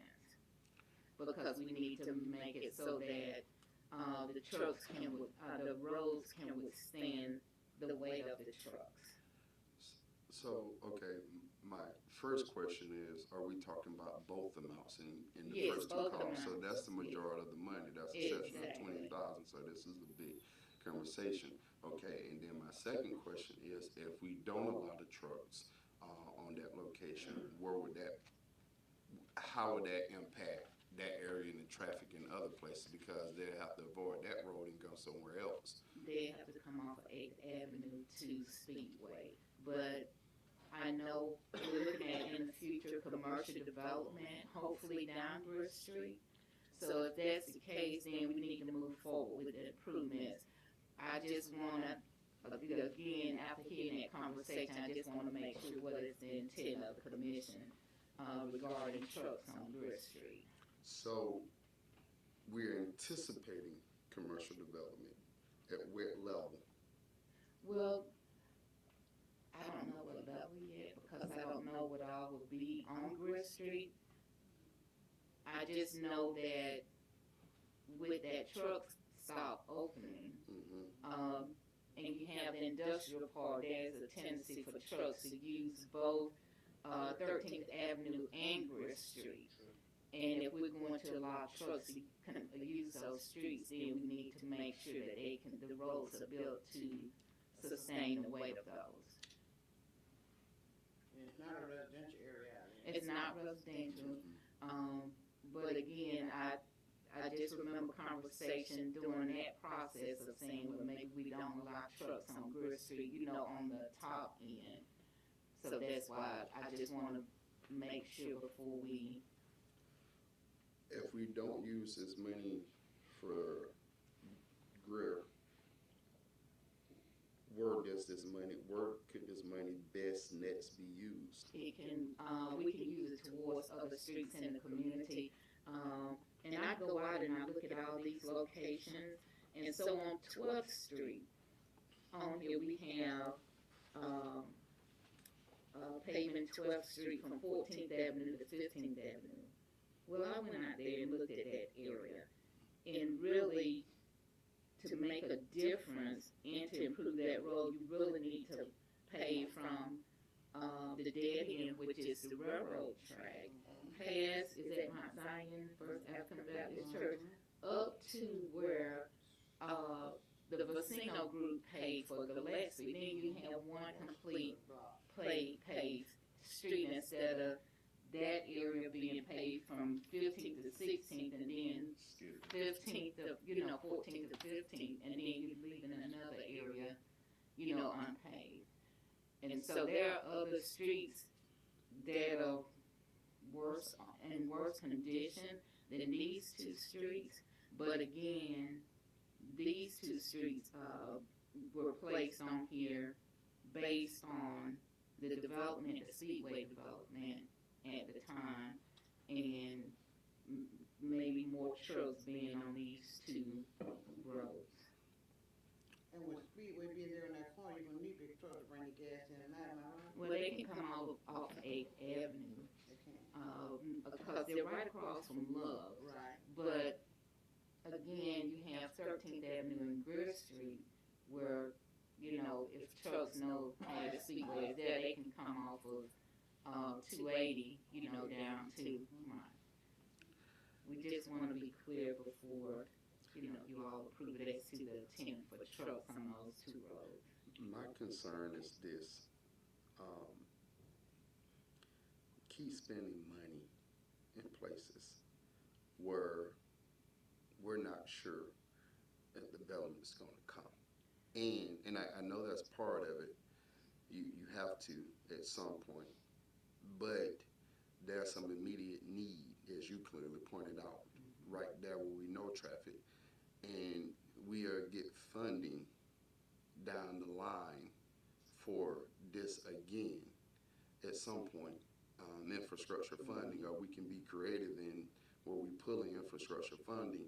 If Speedway come there, there'll be future opportunities to say, okay, now we see the need, versus neglecting other places, as you have pointed out, where we're piecemealing these places. So, and then I think there's enough money in here where we can say, okay, well, this may be the most urgent need in this Griff Street area, right? Or what have you. So maybe we don't do both columns. We can look at doing one of the columns. I don't know whether it be 136 or we working on the total amount, but then we look at some of those community spots as well. Yes, ma'am. Griff Street, Circle K comes around, they already come out to Griff Street, coming up by McDonald's, to go back to 280. So part of that is already used for head trucks. We're already using part of that area. Right, And this I've one, seen them come through the whole area back there. but this would be from, Greer Street would be from 13th Avenue to, hold on, to Speedway, cause Speedway has already been developed, they've already, paved the road right there where their property is located. So on Greer Street, it would be from 13th Avenue down to Speedway. Okay. And then on 13th Avenue, it would be from Midway Road up to Greer Street.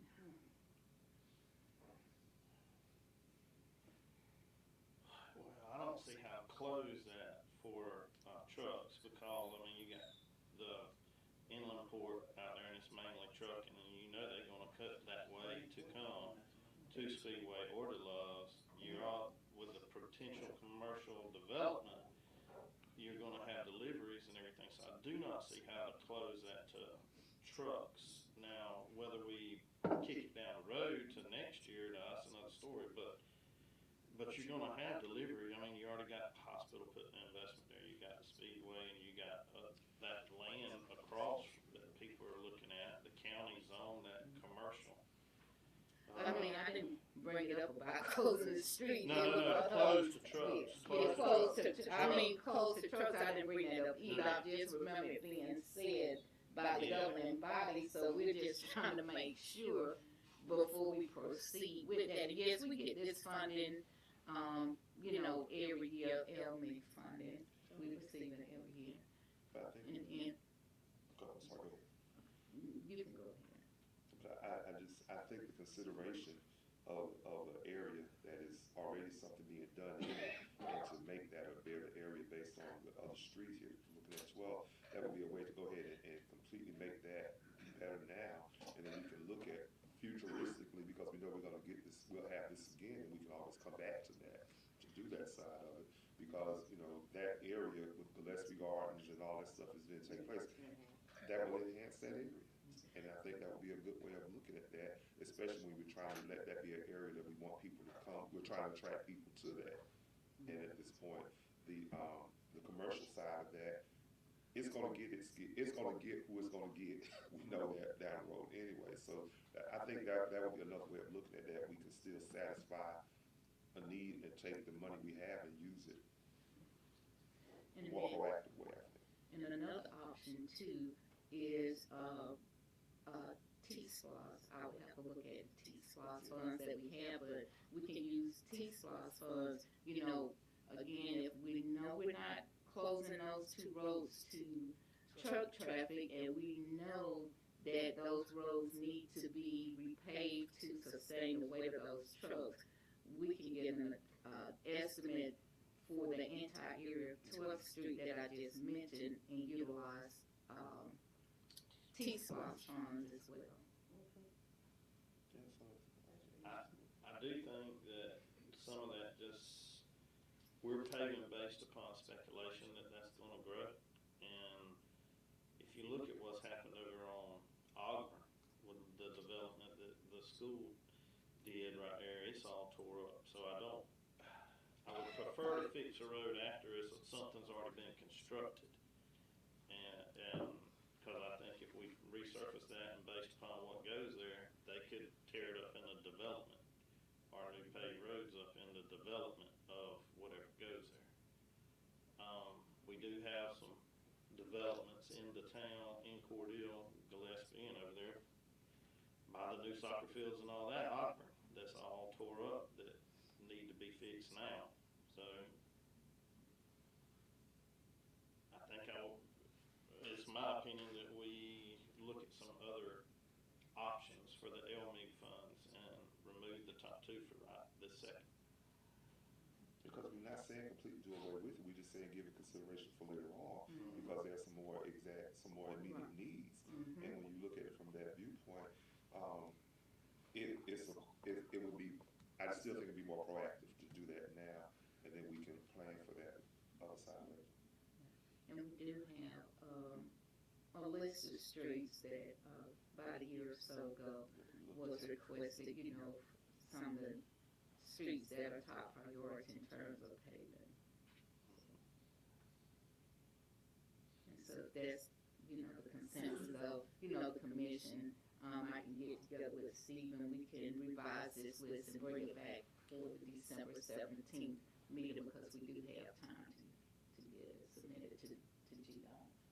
Do we need to have a motion, or that's just well, we got a motion and consider, so the best course of action is simple one, I believe, is just not vote for it.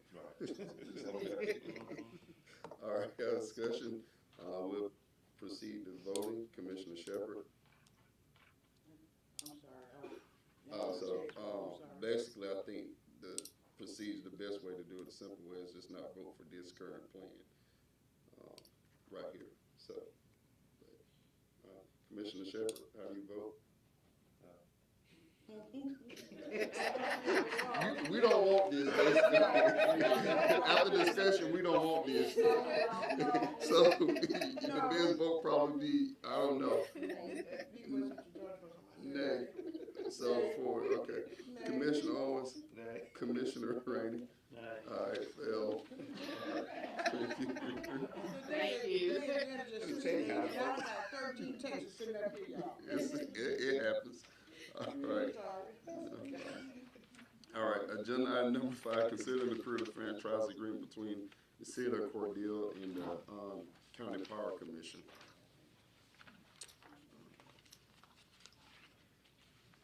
All right. Do we have a motion? Second. All right. It's properly moved and second that we consider and approve the franchise agreement between the city and the Chris County Power Commission. Any discussion on this? Anything fundamentally changing this agreement?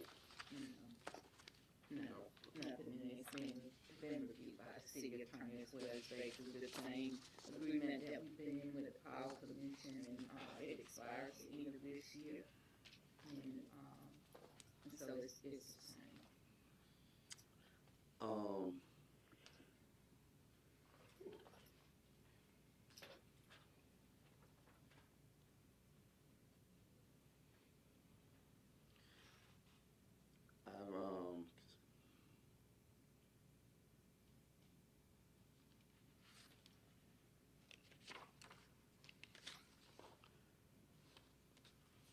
And it staggers 20% depending on the year.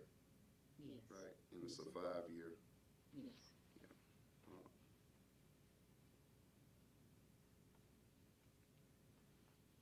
And then pay $100,000 annually during the term. In addition, they pay $100,000 annually during the term of the agreement.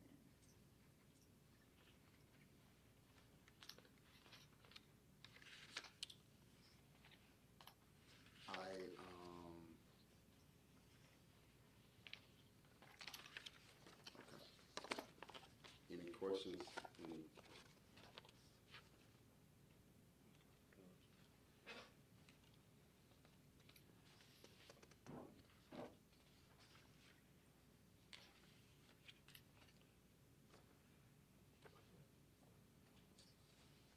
One thing that I'm pondering with the Power Commission, I know we don't have authority, I'll leave that one. All right, we shall proceed to vote. Commissioner Shepherd? Yes. Commissioner Rainey? Yes. Commissioner Owens? Yes. All right, motion carried, is approved. All right. Agenda item number 6, consider and approve alcohol license renewal for the following businesses. Circle K, Aerosol. I think most people got it. There's a list of, if my math is right, 8 businesses on here. Yeah. Okay. That we will be approving collectively. The alcohol license, the police chief has reviewed. No exceptions are noted. All right. Do we have a motion? So moved. Second.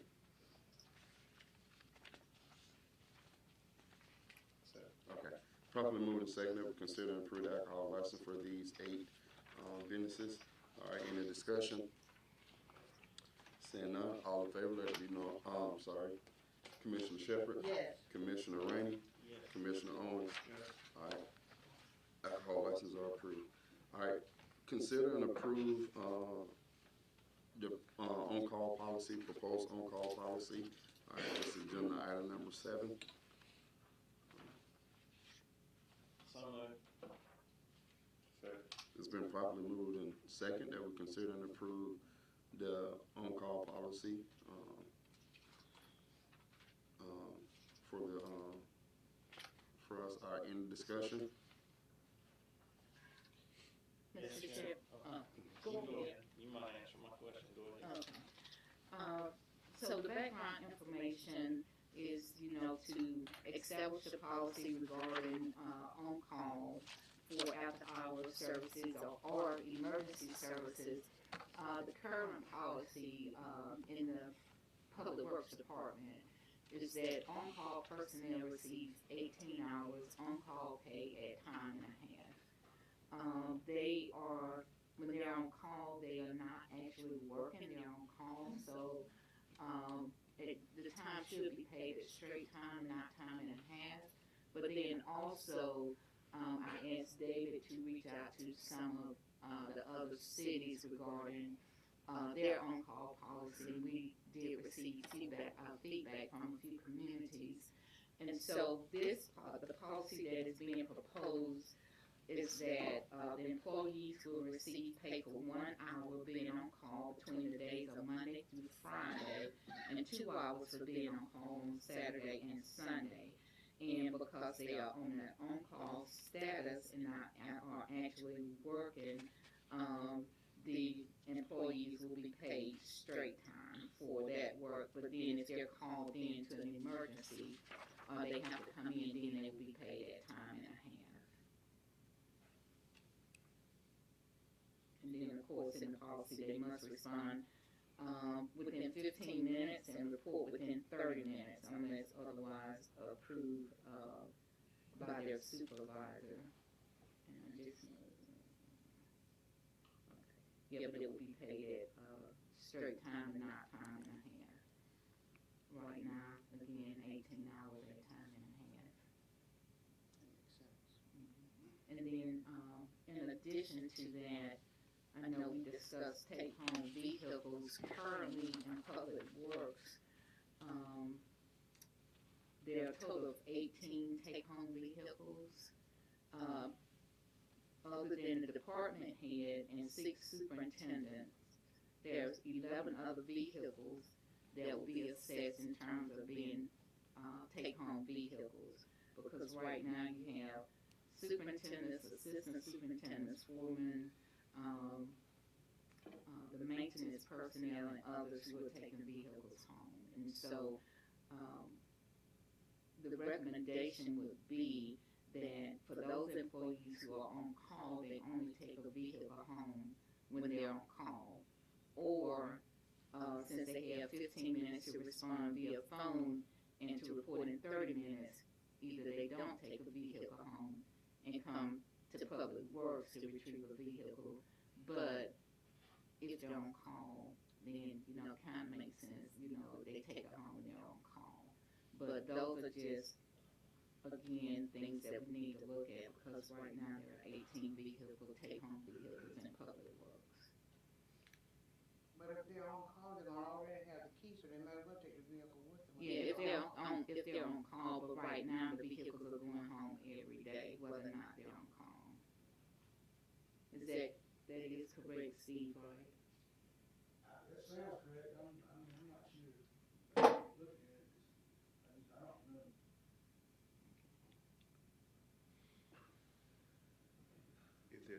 If they are on call, if they're not on call, or on call, but the vehicle goes home every day. The vehicle goes home every day. There's 18. So let me fully grasp this, right? Okay. What we're looking at right now is the on-call policy. Yes. Okay. The vehicle thing is something separate. That we can discuss later. Yes, at the financial review meeting on the 17th. Okay, so because what we're saying now, which makes total sense, is that moving forward, the take-home vehicle policy in public work will be for people on call, and maybe maybe the superintendents possibly, but this is just something you're preempting us for later, not necessarily this on call. So right now we want to stick just to this to make it not complicated.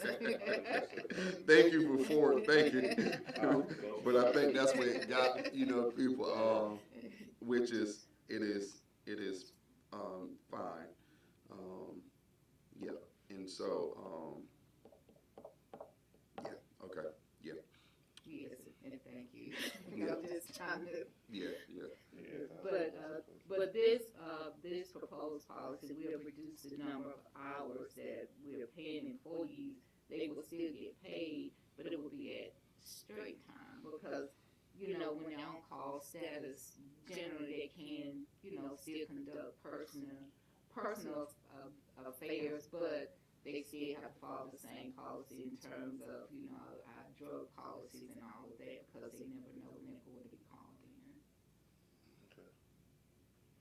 The only thing I question about the on-call policy, all the hours and everything are fine with me the way it's written. I just think that if anybody performs on call, they should be paid for it, whether they're salary or not. So I just think that if a supervisor is on call and has to go out on the weekend, he should be paid additional. I just think on call should be in addition to your pay. Well, usually for on-call, it's for non-exempt employees because exempt employees, we're going to get paid regardless of how many hours we work. That's just part of being an exempt employee. So we have no supervisors that will perform any on-call. If they're supervisors, then more than likely they're non-exempt, which means they would get paid. Now, superintendents, on the other hand, they are exempt, and so they would not get paid because, again, exempt employees get paid the same, It's built into the salary. I've been on call, working for the DJJ, and it just works like that. Because when you take that salary job, that's part of it. Now, what they can do though, if say for instance they come in on Saturday and they work 5 hours, they get comp time. Right. So that's the adjustment for exempt employees is comp time. Yeah. They can say, well, I'm leaving a couple hours early on this day, I'm coming in a couple hours late. So that's the adjustment for exempt employees is comp time. I mean, I understand what we're talking about here, trust me. But sometimes the people that need to come in an on-call situation aren't necessarily going to come in because they aren't getting paid. That's part of the job. But I get it's part of the job. But I mean, that's just my If they two don't cents come on in, on-call. they'll have to be addressed That's because. what covers is now, they said disciplinary action will be taken. So let me say this: when you apply for a job, and I just had a meeting yesterday, and talking about similar things. When you apply for the job, you know what the job entailed. You know what the job, the salary, you know what it, dealt with or what have you. And at some point, you don't have to stay in the job, to be honest. I mean, if it's no longer working for you, that's a fair trade-off. You get work, you get a check. The place get to work, that's just what it boils down to. And I'm not trying to be not sympathetic, but to be honest, what was being done was ridiculous under the policy that was in place. That was so much money being paid out, and I wish,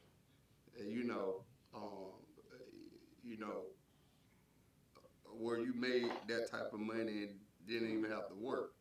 I mean, that was. And brag about it. That's right. That's right. So at the end of the day,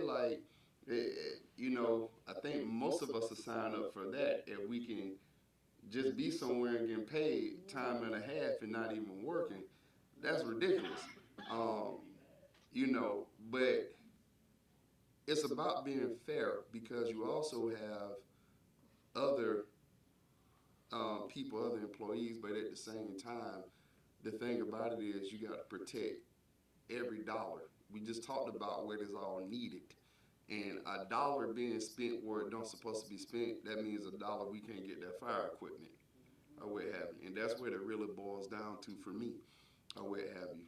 And our city manager did a excellent job with closing in some of them funding things that we supposed to be getting and we're not getting. This is just another example that we're finding out. I'm sympathetic to the people who are losing on this, but it's just not what we can do, especially after we showed a good grace and good favor with not only going a notch above what we had decided to do as far as the pay increases. We even went for a higher plan and increase that. So I think we're doing fair and right by people as best as we can as far as paying. And when you have a few people, getting it good this way or what have you and leaving the majority of people out, that's not fair. So I think the whole intent of this, see the thing about policy, it's supposed to hit everybody the same. It don't make no difference of who you are, where you are, or what have you. It's going to cut the same way or supposed to cut the same way. And that's why we need it, because it's going to cut the same way no matter who you are. So, because I dare not say you have people that kind of in place, and there's a lot of other departments that people have to work all hours and stuff like that, and they don't get time and a half. They don't, because they always on, but kind of off. So I think this is the best thing to do to close some funding gaps, and I do think this is the nature of where on-call is. Like I said, I've worked myself, whether it be in group homes or the DJJ or what have you, in an on-call situation. That just comes with a salary job. That one example, when they wanted, I was part-time, they wanted me to come off for a salary. Like, nope, because that hourly rate was worth more to me. And I was like, nah, you about to loop me into making this and work me to death and just get that set amount. I'm going to keep my hourly rate. You need me, I'm keeping my hourly rate. So, but that's just what it is. So, I can definitely attest to yeah. the hours I work. Hey, Yeah. I get paid. Exactly. Exactly. So, I think it's a fair and decent plan. Any other discussion? All right. All right. And that will shall proceed the vote. All right. Commissioner Owens? Yes. Commissioner Shepherd? Yes. Commissioner Rainey? Yes. All right. Motion carries. The on-call policy is approved. Thank you. All right. Thank you. Consider and approve proposed Hutchinson Huckabee providing accounting service to the city of Cordele. Do we have a motion? So moved. Second. All right, it's been properly moved and second that we consider and approve the for accounting services with the firm. Any discussion? Yes, Mr. Chairman, Commissioners. Last year, the city commission approved a proposal from this firm to provide accounting services to the city of Cordele. And this agenda item is to request approval to continue their services to assist the finance department with the audit and other financial reports. We have, as you all know, a firm that is helping with some of the bank reconciliations, fixed assets.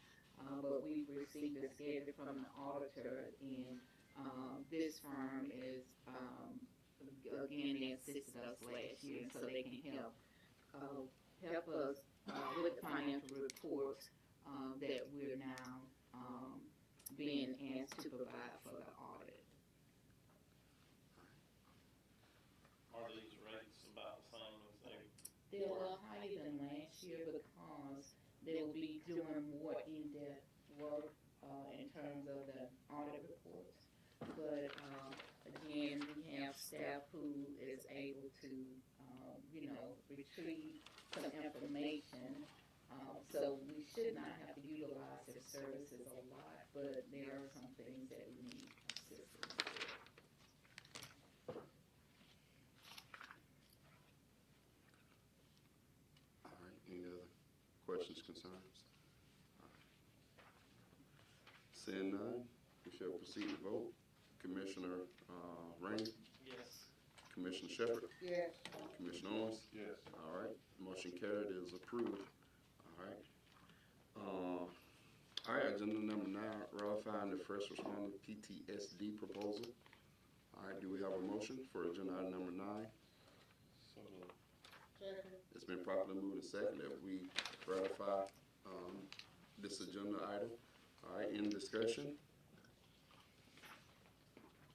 Mr. Chairman, this item is a mandate. We are required to provide this coverage for our first responders.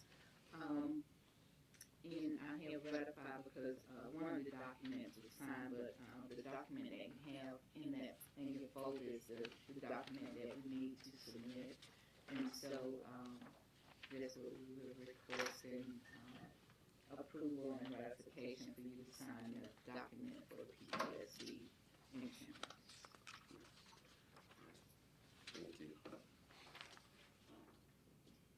So, okay, we don't have a choice anyway. There may be a perfect time to bring it up. My mailbox is saying full. I did get your email, but I can't send emails because my mailbox is full. Yes, sir. You need my phone? Okay. Yeah, it's saying I delete emails. I went through and deleted the trash and everything, but it is saying it's full. Yeah, because some of the text messages that I received, they would show my watch, but not on my phone. Right. And I've been going through deleting items as well. Yeah. So I can't even respond to emails or what have you. So that's one reason I haven't been able to send it back in. I thought that was mine. You got to send it. That's my wake up call. Right, mine too. That's I was like, I got 6 alarms set. Yes, ma'am. All right. Okay. All right. Any further discussion? All right. Seeing none, we shall proceed to vote. Commissioner Shepherd. Yes. All right. Commissioner Owens. Yes. And Commissioner Rainey. Yes. All right. Motion carried. It is ratified. All right. Next is the city manager report.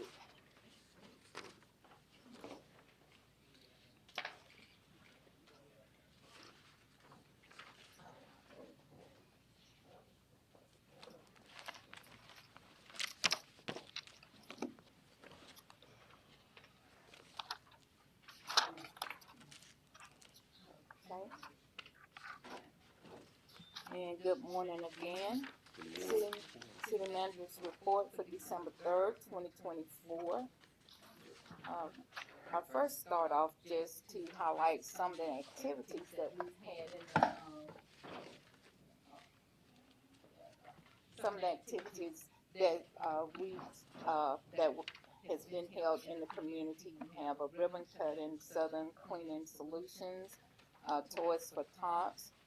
There was a vote block, but there were collections made.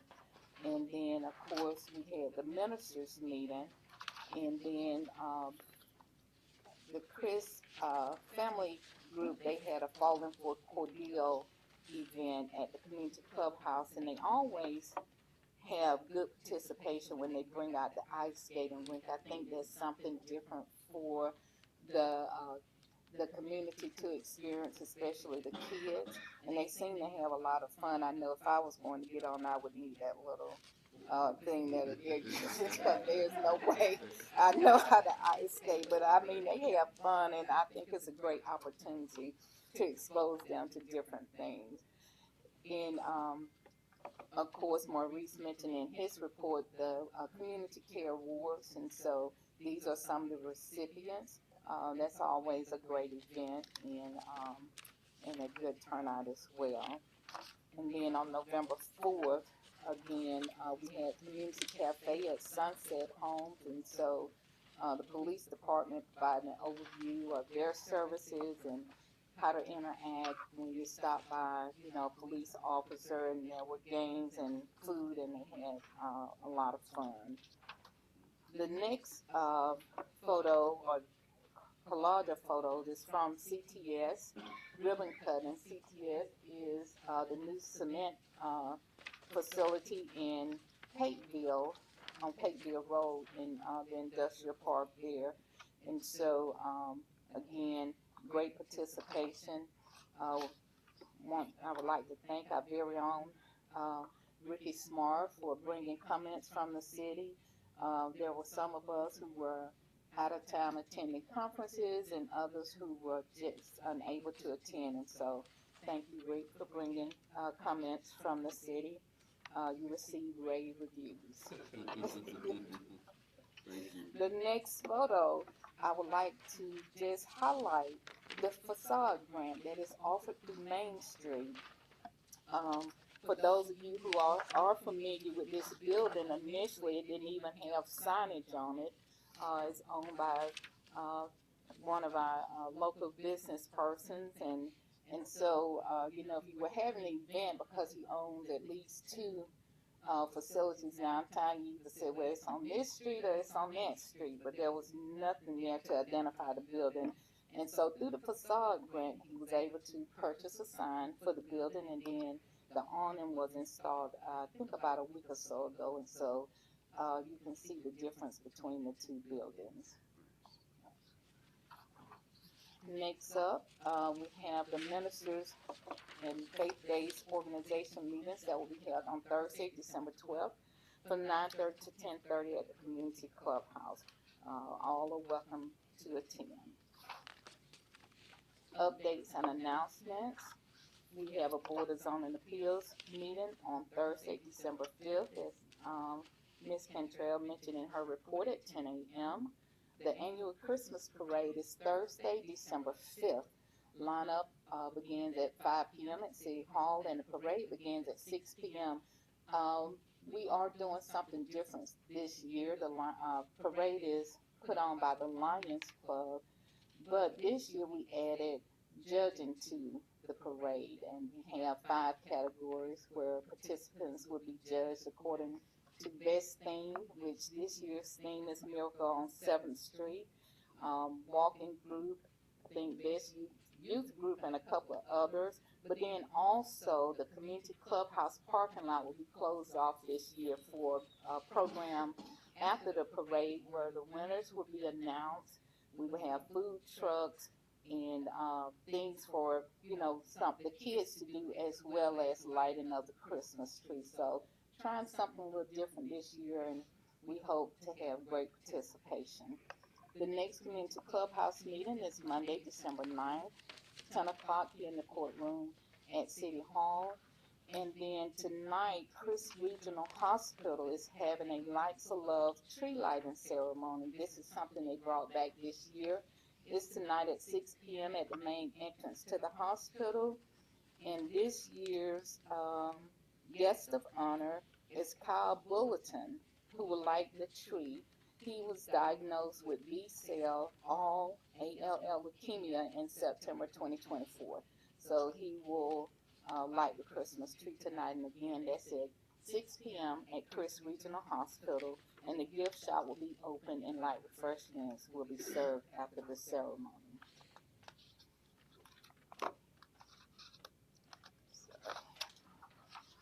We have a land bank meeting scheduled for Tuesday, December 10th, 1 p.m. at the Chris Power Commission boardroom. And again, the minister meeting is Thursday, December 12th, 9:30 a.m. at the Community Clubhouse. Alcohol license renewals. We are in that time of year. The application to renew an alcohol license is due by 5 p.m. on Wednesday, December 11th, to be placed on the December 17th agenda. Again, the application for an alcohol license renewal is due by 5 p.m. on Wednesday, December 11th, to be placed on the December 17th agenda. All alcohol licenses expire December 31st, so if we do not have your renewal for the agenda on December 17th, come January 1st or December 31st, when you want to, I'm sorry. Okay. And so come December 31st or January 1st, when you want to have those who want to celebrate with alcohol, if you don't have your license renewed by the end of the year, you would not be able to do that. And just remember, it's all documentation, including your state license. We've had some who seem to have an issue with, providing the state license, but that is required for an alcohol license from the city of Cordele. So again, a very important date, Wednesday, December 11th. December 17th is the last meeting of the year, unless the elected officials decide they want to call a meeting to approve your alcohol license. But other than that, December 17th is the last meeting of the year, and we will need your information again Wednesday by 5 p.m. on Wednesday, December 11th. The Christmas holidays for the city of Cordele is Tuesday, December 24th, and Wednesday, December 25th. I have on here a proposal to close at noon on Monday, December 23rd. Last year, if I remember correctly, we closed at noon, and so just want to place that out there if there's something that you all are okay with, closing at noon on Monday, December 23rd. Revenue refunding bond, we made the last payment on November 1st, $455,445. I know during the budget process, I mentioned that we will be eliminating almost $600,000 in debt this fiscal year. So this is part of that. The final payment was made November 1st. The financial review will be held December 17th. And I would like to know if you all want the financial review as part of the regular meeting, or we schedule a meeting right after the regular meeting for the financial review. So, item to consider. The final hearing on the tax digest is tonight at 6 p.m. So we will have the final hearing as well as, if approved, the approval of the tax digest, and then we will be able to start mailing our property tax bills. And again, that is tonight at 6 p.m. And then just on another note, I've been working with the Power Commission regarding increasing lighting here at City Hall, because we do have some dark areas, especially with the time change, and it starts to get dark at 5:30 p.m. We have some dark pockets around City Hall. So we started really at the beginning of summer, but of course with it staying day longer, we're really not seeing areas where we need to install more lighting. Initially, there were, I think, 5 or 7 lights that were out. They replaced those lights, thinking maybe that would help, but it did not. So, continue to bring more information on that. But we do want to make sure that we have a safe environment here at City Hall. And with that, you have a list of the meetings and events that I attended in November. And I'd just like to highlight, last week, interviews were held for a Public Works Director and Finance Director. We had one candidate that we interviewed, and so we are continuing to move forward with that. And so with that, that concludes my report. But wanted to see if you all had any input on the early closure on December 23rd, and then on the financial review on December 17th. So if I remember correctly, December 17th, you want to know whether you wanted that to be on a regular meeting or after the regular meeting. Right, the financial review. If it would be after the regular meeting, it would be a public hearing. No, it will still be open to the public. We're just going through before. Excuse me. A part of the regular meeting, right? Yes. Okay. Yes. So it would not be before. It would be wherever you all would like. I would say my thing would be in the regular meeting. Okay. All right.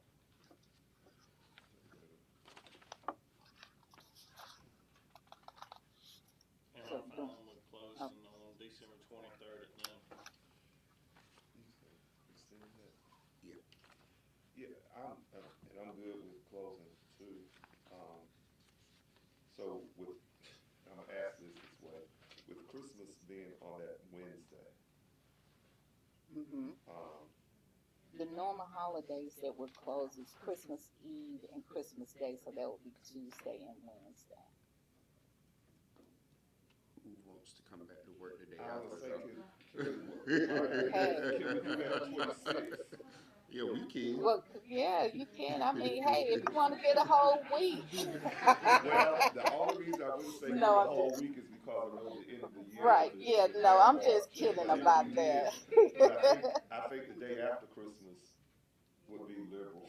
I think that would be fair because in the middle of the week, I'm thinking in terms of the middle of the week travel, someplace coming back, that all of Right. that too. Oh, So no, at I least, understand. so And, I think and it's helping, you know, I know people can take their time, Yeah. their PTO, Right. but it would at least help give an extra day. And if you want to take that Friday versus having to do 2 days, Yeah. Okay. you know, to go and spend. So it's just weird to ask people to come back the next day after Christmas. I couldn't imagine. and it just, Yeah. yeah, that would be my proposal. I mean, my Yeah, recommendation. so Monday at noon and then extend it out through the 26th, so return on the 27th is what you're saying. That's what I'm saying. Okay. That seems fair to you, That's Commissioner? fine. Okay. All right. Seems fair to me, too. All right. And let me I'm just checking something, Mike. We, Sonia, I'm sorry, I do that on my other phone.